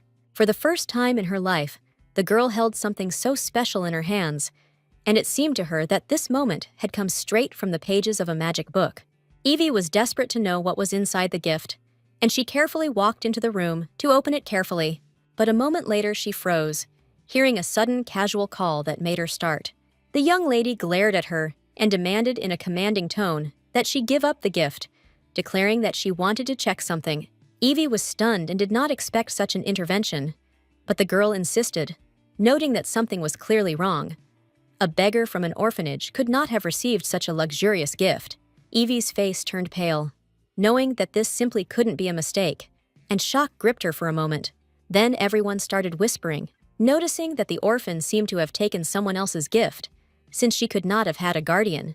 Evie was taken aback, insisting that her name was clearly written on the box, but the girl just shrugged, saying that the name could have been mixed up. While they were arguing, a young lady approached them, and, in a soft but firm tone, asked them to stop bickering. She looked at everyone closely and emphasized that there was no evidence that the gift did not belong to her, and it was too hasty to judge her. Evie looked at the beautiful young lady in surprise, at a loss to guess who stood before her. Israela looked closely at Evie and asked if she was okay, as if sensing the girl's anxiety. Everyone around looked at the young lady in surprise, wondering why she was showing concern for a simple orphan. Evie stared at Israela, feeling a strange familiarity with her name, as if she had heard it from her roommate. At that very moment, the girl loudly exclaimed that an orphan from an orphanage could not have received such a luxurious gift. Israela sighed heavily and noted that it would be strange if Evie didn't have a guardian, and the girl was taken aback when she noticed the expensive packaging. Israela sighed heavily, feeling all the doubts around her, and noted that they were indeed surprisingly similar, causing surprise and distrust. She looked at Evie carefully, and although the idea seemed unpleasant to her, she insistently asked to open the gift right in front of everyone, making the girl's heart beat faster. The girl explained that this would help dispel all suspicions, and Evie felt the gazes of those around her burning right through her. Confused, Evie silently prayed for everything to go smoothly, as she had planned to carefully open the gift in her room, keeping the wrapping intact. Despite her anxiety, she made up her mind. If it would help clear up the misunderstanding, she must show the contents of the gift, clutching it in her hands with trembling and excitement. Evie slowly and carefully began to open the gift, wanting to keep every detail of the wrapping intact. Feeling a tremor in her hands, her caution enraged one of the girls, who pushed Evie sharply, taking the gift by force, as if mocking her efforts. Evie didn't have time to react. The suddenness of the event caught her off guard, and she fell to the ground with a crash, feeling pain and confusion. Watching her gift being torn apart so indifferently and rudely, Evie was in shock, her heart aching from the injustice of what was happening. When the girl finally opened the gift, she smirked and declared that she had expected exactly this reaction, adding to Evie's embarrassment and confusion. She mockingly stated that the pitiful appearance of the gift betrayed its belonging to an orphan, and noted that there was hardly anyone in the orphanage with a real guardian. The girl noted with disgust that the gift looked dirty, and she didn't even want to hold it in her hands, adding to Evie's humiliation. At that very moment, she contemptuously threw the box at Evie, causing shock and confusion in the girl, who did not expect such an attitude towards her gift. The box crashed to the floor with a bang, and a small shiny ball rolled out of it, reflecting light in all the colors of the rainbow. Evie was confused, but at that moment, her gaze was drawn to the beautiful ball, like a small miracle, which appeared right in front of her. Evie was shocked and didn't understand why they were doing this to her, because she hadn't done anything wrong, but her legs seemed to be rooted to the ground. She sat quietly on the ground, feeling the ridicule of all the other girls who laughed at her mercilessly. The girls looked at her with disdain, not believing that such a gift could have been sent to her, not thinking that it could correspond to her level. They wondered where they could have gotten such a pitiful cobblestone, and giggled, insisting that it had been sent straight from the shelter. At that moment, Israela approached Evie, smiled, and asked if she was okay, as if trying to support her. With a fierce grin, the girl said that she could not have imagined that everything would turn out exactly like this. Evie was shocked by their behavior, because she did not expect anything like this and did not know how to respond. At that very moment, the laughter of all the girls rang out in her ears, cutting her heart into pieces. Evie's soul, paralyzing her and depriving her of the strength to rise from the ground. At that very moment, Evie sternly declared that even if everything they said was true, throwing away the gift was too much. Israela looked at the girl in bewilderment, surprised by her courage to object to the others. Looking at everyone present, Evie emphasized that for others, it might have been a trifle, but for her, this gift from her guardian was priceless and dear to her heart. A moment later, the ball in the young lady's hands began to glow with a bright, blinding light, and she was shocked, not understanding what was happening at all. All the ladies present froze, their eyes widening in amazement, for they had never seen anything like it. At that very moment, one of the girls stared intently at the shining ball. After a careful examination, she loudly declared that in front of them was a magic stone, and everyone saw it. A magic stone is a mysterious mineral that seems to contain powerful magical power. The stone changed its properties depending on its shape and size, as if it were alive, breathing magic, beckoning glances and souls. Since ancient times, its rarity has made it an incomparable treasure, prized not only by magicians, but also by aristocrats of the highest rank. Magic stones were extremely rare, and even a tiny fragment sparkled more than the most luxurious diamond jewelry. Evie was overcome with surprise. Her heart sank. The stone glowed brighter than the sun, radiating a warmth she had never felt before. At that very moment, the crowd rushed towards her, greedily stretching out their hands towards the shining miracle, striving to see and feel its magical power closer. Evie was shocked by the sudden change in the girls who were trying to get hold of the stone, and a feeling of anxiety and a desire to stop them flashed through her soul. At that very moment, the young lady burst into wild laughter, which rolled through the hall, sweeping away the surprise and slight confusion from the faces of those around her. Everyone present stopped in amazement, looking at her, unable to understand what had caused this unexpected and infectious laughter. She laughed with a slight smile, barely containing the joy that filled her like a spring stream, seething and uncontrollable. At that moment, it dawned on her. The stone that everyone had praised turned out to be a fake, a counterfeit, created for deception and empty admiration. The capital's markets were filled with merchants selling simple stones as magical ones, and this understanding flashed through her mind instantly. The gift given to the young lady was an obvious imitation, a glittering illusion devoid of true magic, which discouraged everyone around. The stone glowed only because a tiny, pitiful spark of magic was embedded in it, creating the illusion of real power. The girls around him instantly changed, their gazes conspiring, certain that the orphan could not have been given something so valuable and rare. Evie remained indifferent to the fake, but confusion filled her when a familiar voice suddenly rang out, piercing her attention. Everyone turned around, looking into the distance at the young lady, as if frozen in the moment, succumbing to her presence and mysterious aura. Irene, overcome with rage and bewilderment, looked around at everyone, feeling the tension and injustice filling the room. A real rage was boiling inside her. The attack on her friend ignited a flame in her heart, ready to flare up and burn away any doubt. Israela watched the lady with a fierce grin, the effectiveness of her appearance unwavering, like an innate character trait. She fixed her gaze on her opponent, piercing her attention, as if testing her opponent's willpower and hidden ambitions. The flower of high society, the object of envy and admiration. That is how she was always called, emphasizing her grace and unattainable beauty. With a slight smile, Israela looked around at the guests, expressing gratitude for their presence at the party and charming the room with her charisma. But a moment later, all the ladies rushed towards the main star of the evening, leaving Israela alone with a slight feeling of surprise. The youngest daughter of House Terrence appeared before high society, instantly stealing the spotlight that had previously been focused on her. Israela walked decisively towards the young lady, pushing aside the guests like a sea wave and once again attracting the attention of everyone present.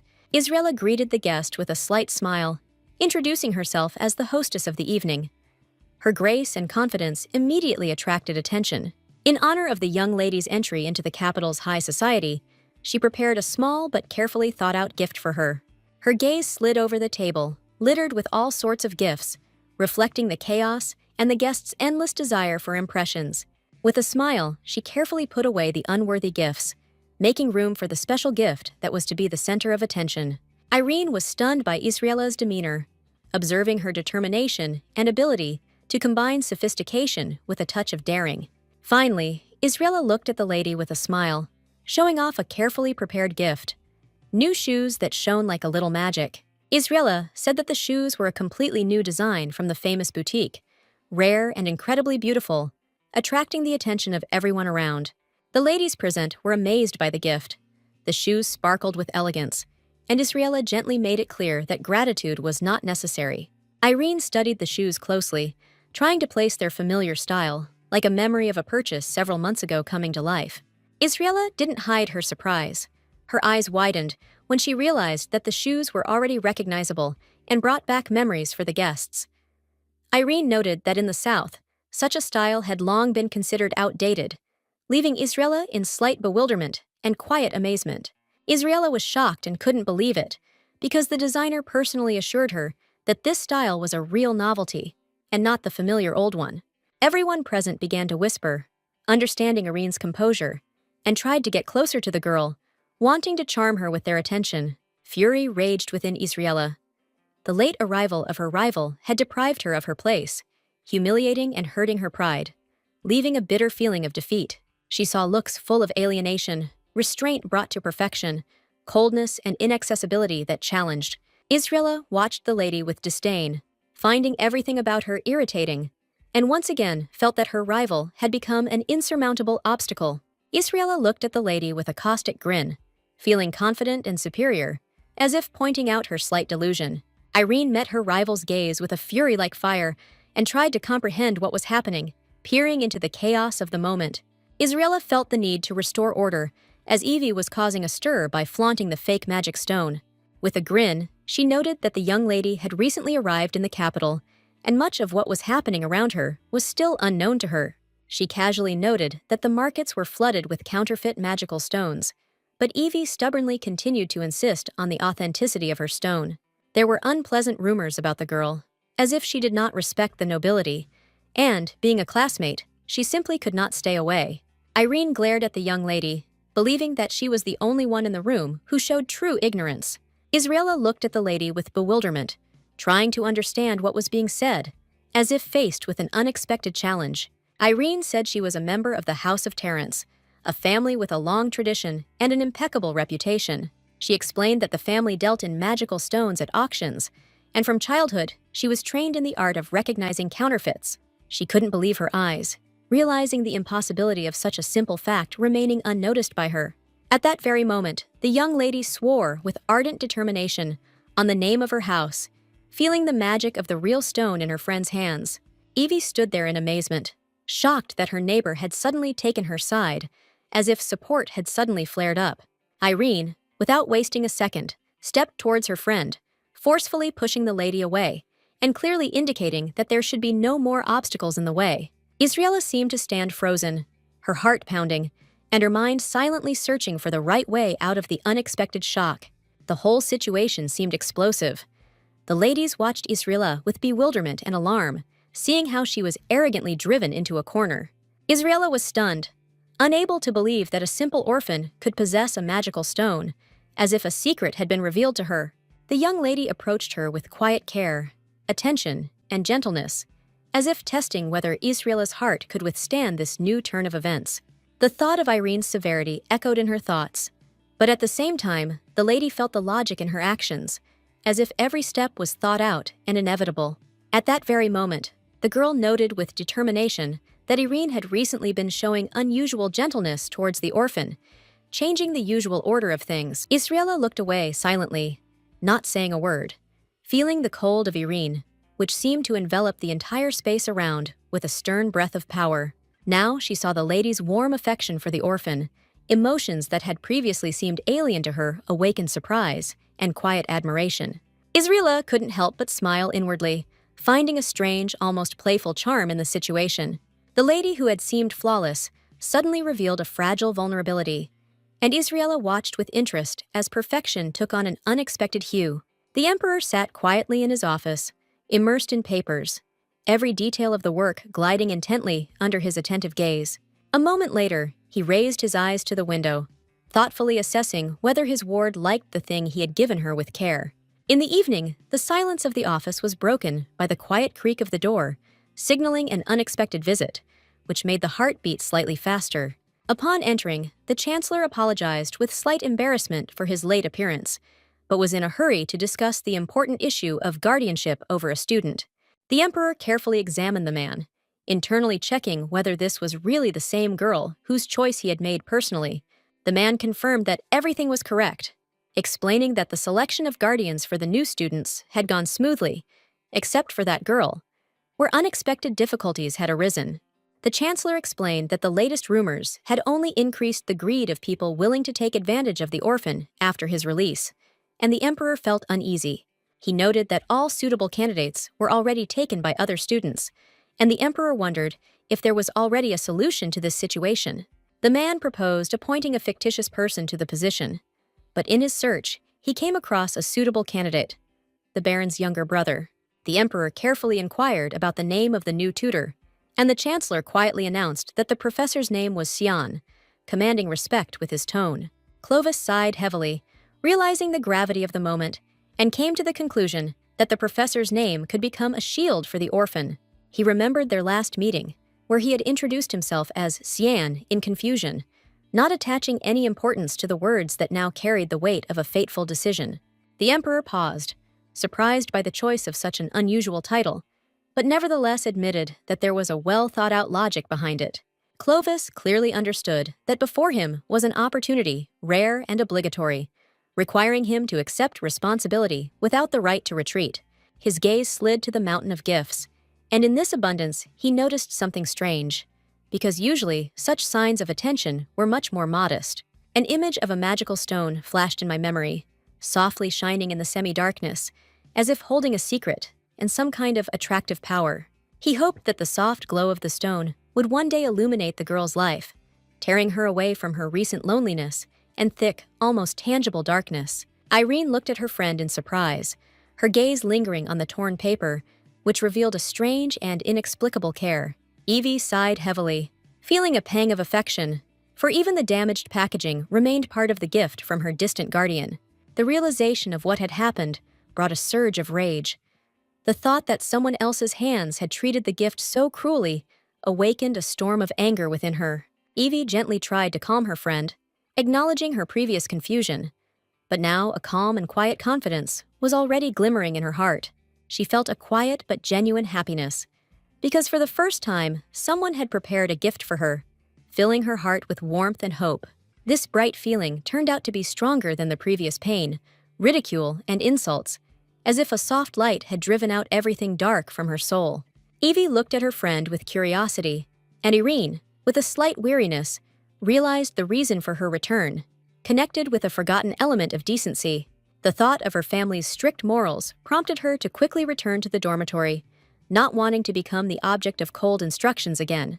Irene hugged her friend warmly, sensing her anxiety, and decided to spend the day with her to dispel her fears and give her a sense of security. Evie smiled softly, feeling calm, because it was enough for her that her friend had already stood up for her, dispelling her previous fear. She treasured the gift with sincere gratitude, and even the thought of its authenticity lost its meaning, because for her, it was the first and most precious. Irene looked at the girl in surprise, not understanding her words, and a firm conviction about the true nature of the stone grew inside her. Evie met her gaze with confusion, while Irene maintained her inner confidence, following her family's strict principle of not distorting the truth. It was obvious to her that this was not a fake, but a rare magical stone from the Imperial Palace, whose radiance confirmed its true power. Evie thought about the price of the stone with genuine amazement, feeling a sense of anxious excitement, while Irene calmly realized its true value. The thought that such a stone would fetch a fortune at auction seemed to stun Evie, leaving her in a state of shock. Irene caught this state with a soft smile, realizing how dear this gesture was to the guardian, and how deeply it meant to the girl. At that very moment, the silence was broken by the ringing of the clock, and the young lady noticed that evening had already come into its own, reminding her of the inexorable time. Irene quickly got ready, feeling duty-bound to her duties, but in her thoughts remained the desire to return as soon as possible. Evie was getting ready for class with a slight smile, but Irene already knew it was canceled, and the news gently changed the course of their evening. Irene felt a slight twinge of remorse, realizing that she hadn't told her friend something important earlier, and that it had left a quiet trace of guilt in her soul. She carefully put Evie to bed, sensing her tiredness, and internally insisted that peace was more important than any worries right now. Suddenly, something strange caught her attention, and Irene froze, noticing a vague mark on the back of her friend's hand. Evie quickly hid her hand, trying to remain calm, but her gesture only increased suspicion, making Irene wary. Hiding under the blanket, Evie clung to the hope that her friend hadn't noticed, even though anxiety was already quietly filling the space. Evie understood that she couldn't show her secret, otherwise those around her would reject her, and the fear of loneliness squeezed her heart. She dreamed that the mark on her hand would disappear as quickly as possible, like the trace of a mistake that could not be corrected. After a while, she woke up with a bang, not noticing how deeply she had fallen into sleep, and her heart was pounding with surprise. Evie just wanted to lie down for a while, but she fell asleep by the window and noticed that the sun was already setting, painting the world in fiery tones. She realized her mistake instantly. While squeezing the magic ball, she understood how dangerous it was to hold it in her hands, and she hastened to hide it in the box. But at that very moment, she noticed that there was something in the box, and her heart sank in anxious anticipation. The young lady was taken aback when she saw the handkerchief left at the grave near the palace on the day of her entrance, as if the past had come back to her. Evie stared at the simple scarf, certain it belonged to her, causing a mixture of surprise and tenderness.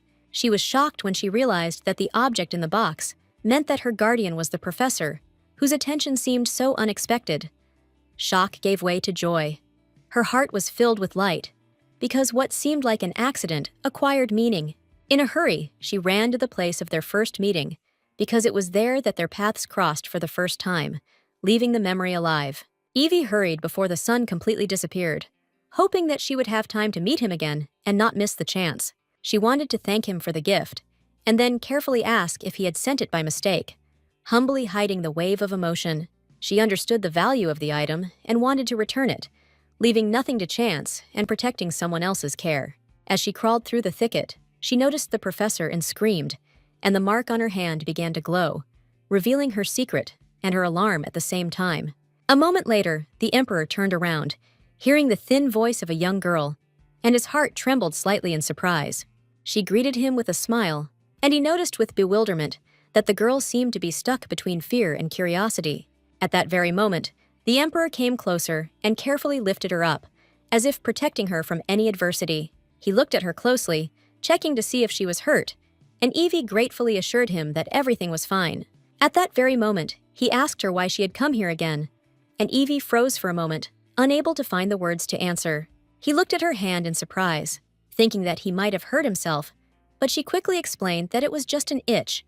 Clovis sighed heavily, reminding him about the bushes and caution, and Evie, realizing that the mark could have been noticed, assured him that she was fine. But a moment later, the girl was taken aback. Her hand was clean, and relief enveloped her like a soft light. Clovis noticed that she was fine, and her clothes were undamaged. It was as if the bushes had parted on their own, protecting her. Evie thanked the man for the gift with a smile, her heart filled with warmth and surprise. She admitted that she had never seen a stone like this, shining with a soft light that went out when lightly tapped. She timidly asked if he could confidently give her such a valuable item, since magic stones were incredibly expensive. The emperor was slightly surprised, but smiled, declaring that she was worthy of such a gift and was glad that she liked the stone. He explained that the magic stone was just lying around his house, and she shouldn't feel obligated. Evie was surprised and happy at the same time. A moment later, she asked the professor about his studies, and the emperor was slightly puzzled by the unexpected question. Evie admitted that she had looked for information about him, but had found nothing. Even in the admissions office, no one knew anything.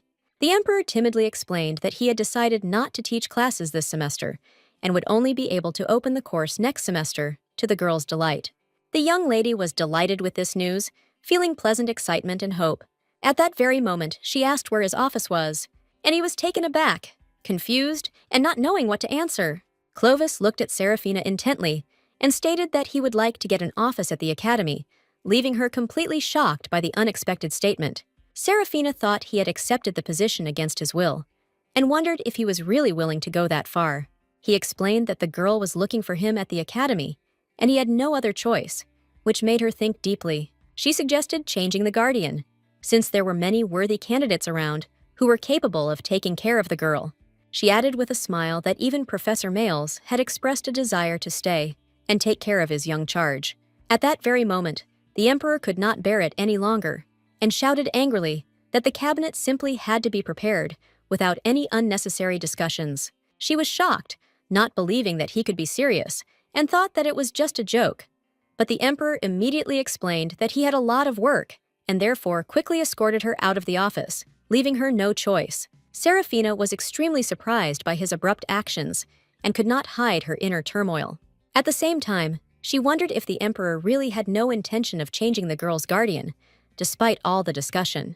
After some time, the professor looked at the students with a smile and announced that their lesson had come to an end, causing a slight stir.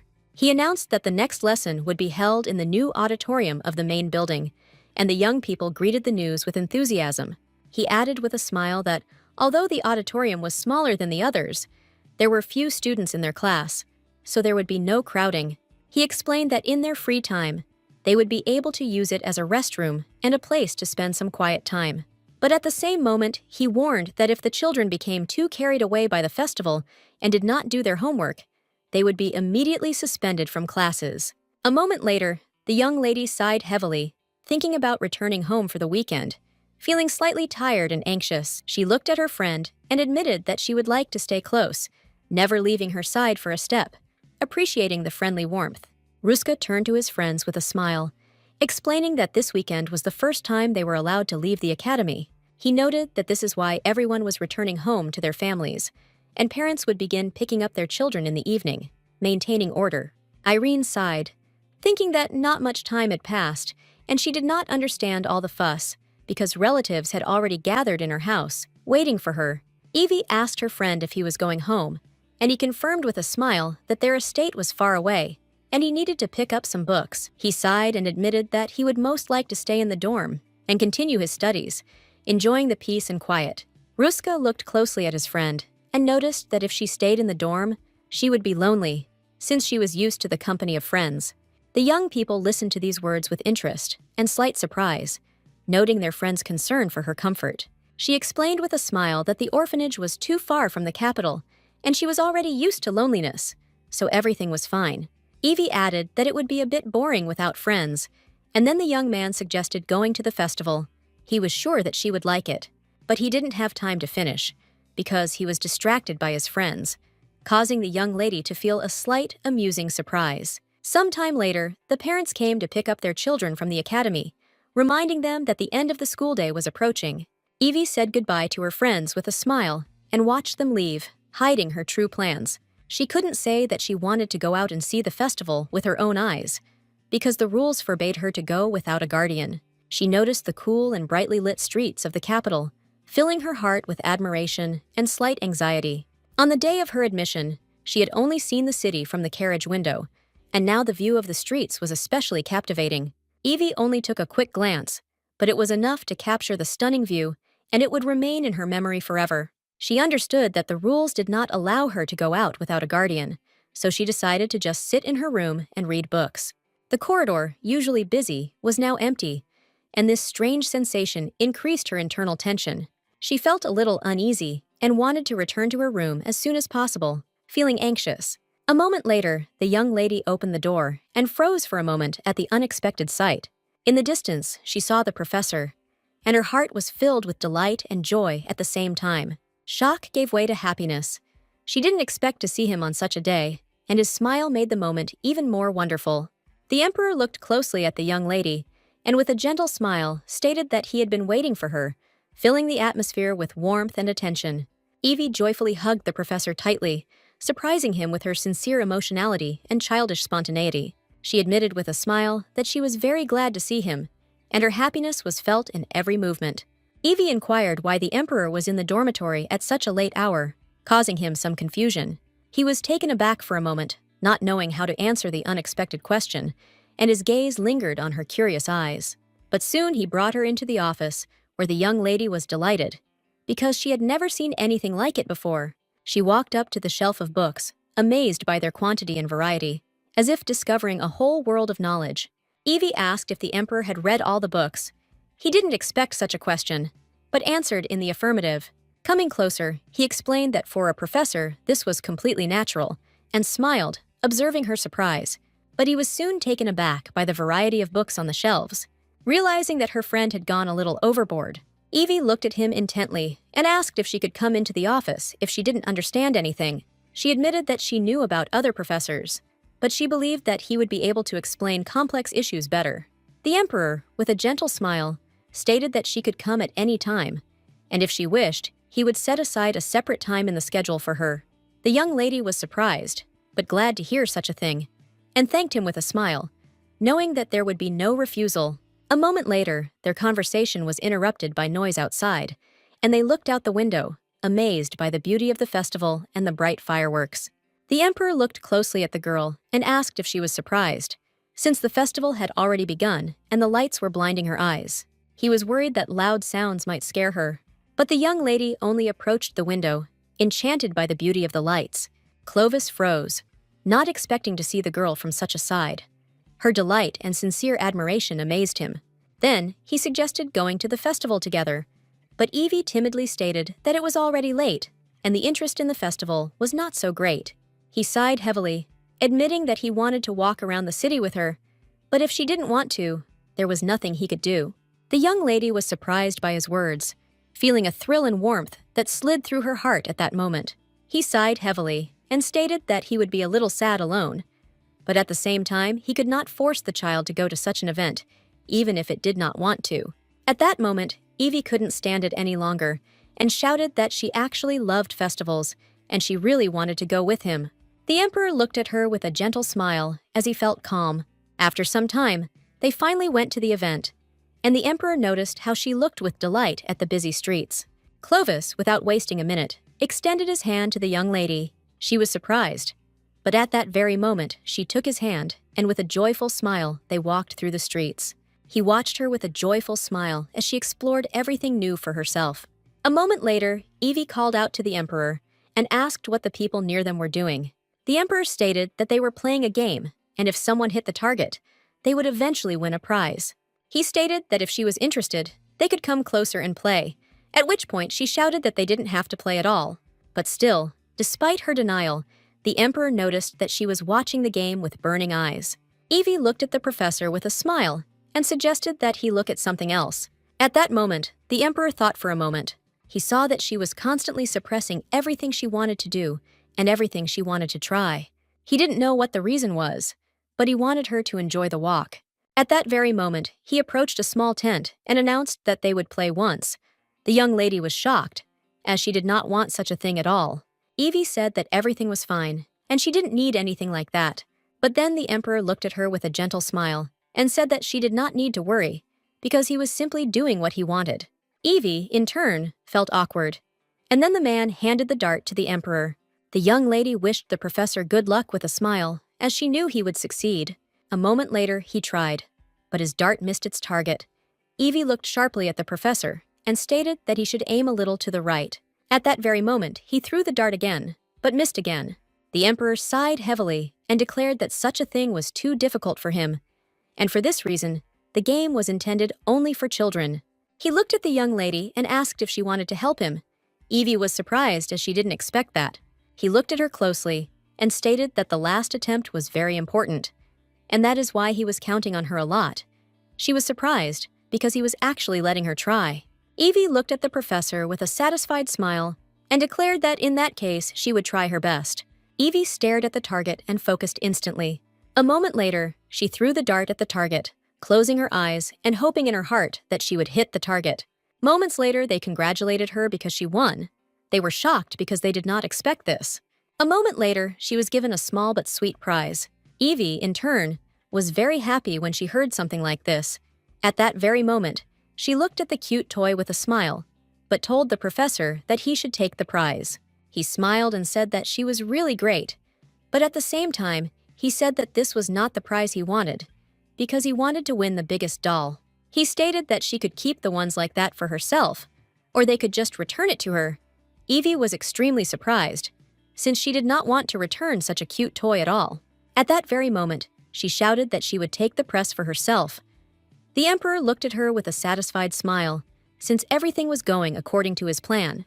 She was happy because she had attended the festival, played the game, and received her own toy. Everything was new to her, so she wanted to keep such a prize for the rest of her life.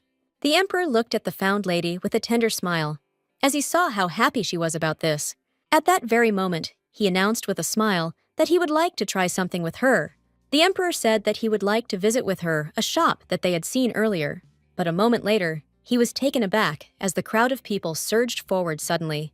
He was puzzled and did not understand what had come over them and why they were fussing so much, but he asked his companion with a smile if everything was okay with her. But a moment later, the emperor was taken aback as he realized that he was alone. A moment later, the young lady finally made her way out of the dense crowd, feeling the noise and crush gradually recede. She sighed heavily and looked around, not believing that she had managed to get out of the chaos of the human streams. But a moment later, she was taken aback, realizing that she had absolutely no idea where she was. She called out to the professor, but there was no answer, and the looks of others only increased her fear, and she realized that she had been carried too far. Evie remembered the headmistress's instructions that if you get lost, you need to stay put and wait for help. She walked around the corner, deciding to wait quietly, trying not to disturb anyone and hide from unnecessary attention. Evie believed that if she stayed where she was, the professor would definitely find her, and this thought calmed her down a little. A few minutes later, she looked out and saw passers-by happily celebrating the holiday, as if nothing had happened. Then she moved deeper into the alley and began to quietly draw, trying to distract herself from her disturbing thoughts. Soon she beamed with hope when she heard a noise, thinking that the professor had finally found her. But a moment later, it became clear that there was a stranger in front of her, and the joy instantly gave way to anxiety. The man asked why she was alone in such a place, and there was something alarming in his voice. He tried to find out if she was lost, and Evie was confused, not knowing what to answer, and fear gripped her. The man looked around, as if looking for her relatives, but did not find anyone nearby. With a smirk, he made it clear that she would not be able to deceive him, because he had been watching her for a long time and saw her loneliness. He grabbed her hand abruptly, declaring that she would come with him, and her screams only strengthened his confidence. His gaze was cold, and he hinted that he knew what children like her wanted, increasing her fear. Evie was scared and helpless, realizing that she would not be able to resist him and escape on her own. Meanwhile, the Emperor desperately called for her and looked for her everywhere, restless with anxiety. He rushed through the narrow streets of the city, realizing that the crowd could carry her far away, but still hoping to find her nearby. A moment later, the Emperor noticed a sweet girl walking arm in arm with a man, and a desperate hope flared up in his heart. At that very moment, he rushed towards her, clinging to the thought that in front of him might be Evie, whom he was so eager to find. But hope was dashed. It wasn't her, and the man reacted sharply, protecting his daughter from someone else's touch. The Emperor froze, overcome with anxiety, and his breathing was ragged. But, overcoming his fear, he forced himself to pull himself together in order to continue the search. The Emperor was shrouded in fear, realizing that what was happening was frighteningly reminiscent of that very tragic day from the past. He returned to the imperial palace, where he was met by a knight whose words carried heavy and unbearable news. Hearing this, he stood frozen in a daze, unable to accept reality, as if the world had lost its meaning in an instant. After some time, he was already mourning his wife, whose death left a void in his soul, and he vowed never to experience such a thing again. That is why he decided to find the girl as soon as possible, although he did not know where to start or where to direct the search. Clovis wondered if the only option left was to close off all routes and take the city under strict control. He understood that he could raise the guards and knights, combing the streets to the last alley, leaving no chance for shelter. But suddenly, his thoughts were interrupted when a man approached him and asked if he was looking for a lost child. He described the girl, and the Emperor, filled with hope, seized him, demanding that he immediately tell him where she had been seen. The man was taken aback and said that he had seen her just recently in the square, which only increased the alarm. Clovis immediately apologized, realizing that he had lost control of himself, succumbing to despair. The man suggested that the girl might have ended up in a shelter for lost children, as kidnappings had become more frequent recently. Realizing the danger, the Emperor rushed to the shelter, not noticing anything around him, and driven only by fear for her fate. In his haste, he accidentally bumped into Madame, but without stopping, he still managed to apologize without slowing down. Madame worriedly asked her companion if everything was okay, and he, with a smile, noticed the strength and desperation of the stranger. She was a little upset that such an attractive young man turned out to be devoid of manners, not knowing the reason for his haste. Then she asked how he knew he was looking for a child, and the answer sounded unexpectedly simple. The man smiled and said that everything was clear on his face, because panic was visible on it, as if the end of the world had come. He added that the girl and the young man were strikingly similar, and this connection was immediately noticeable to an attentive observer.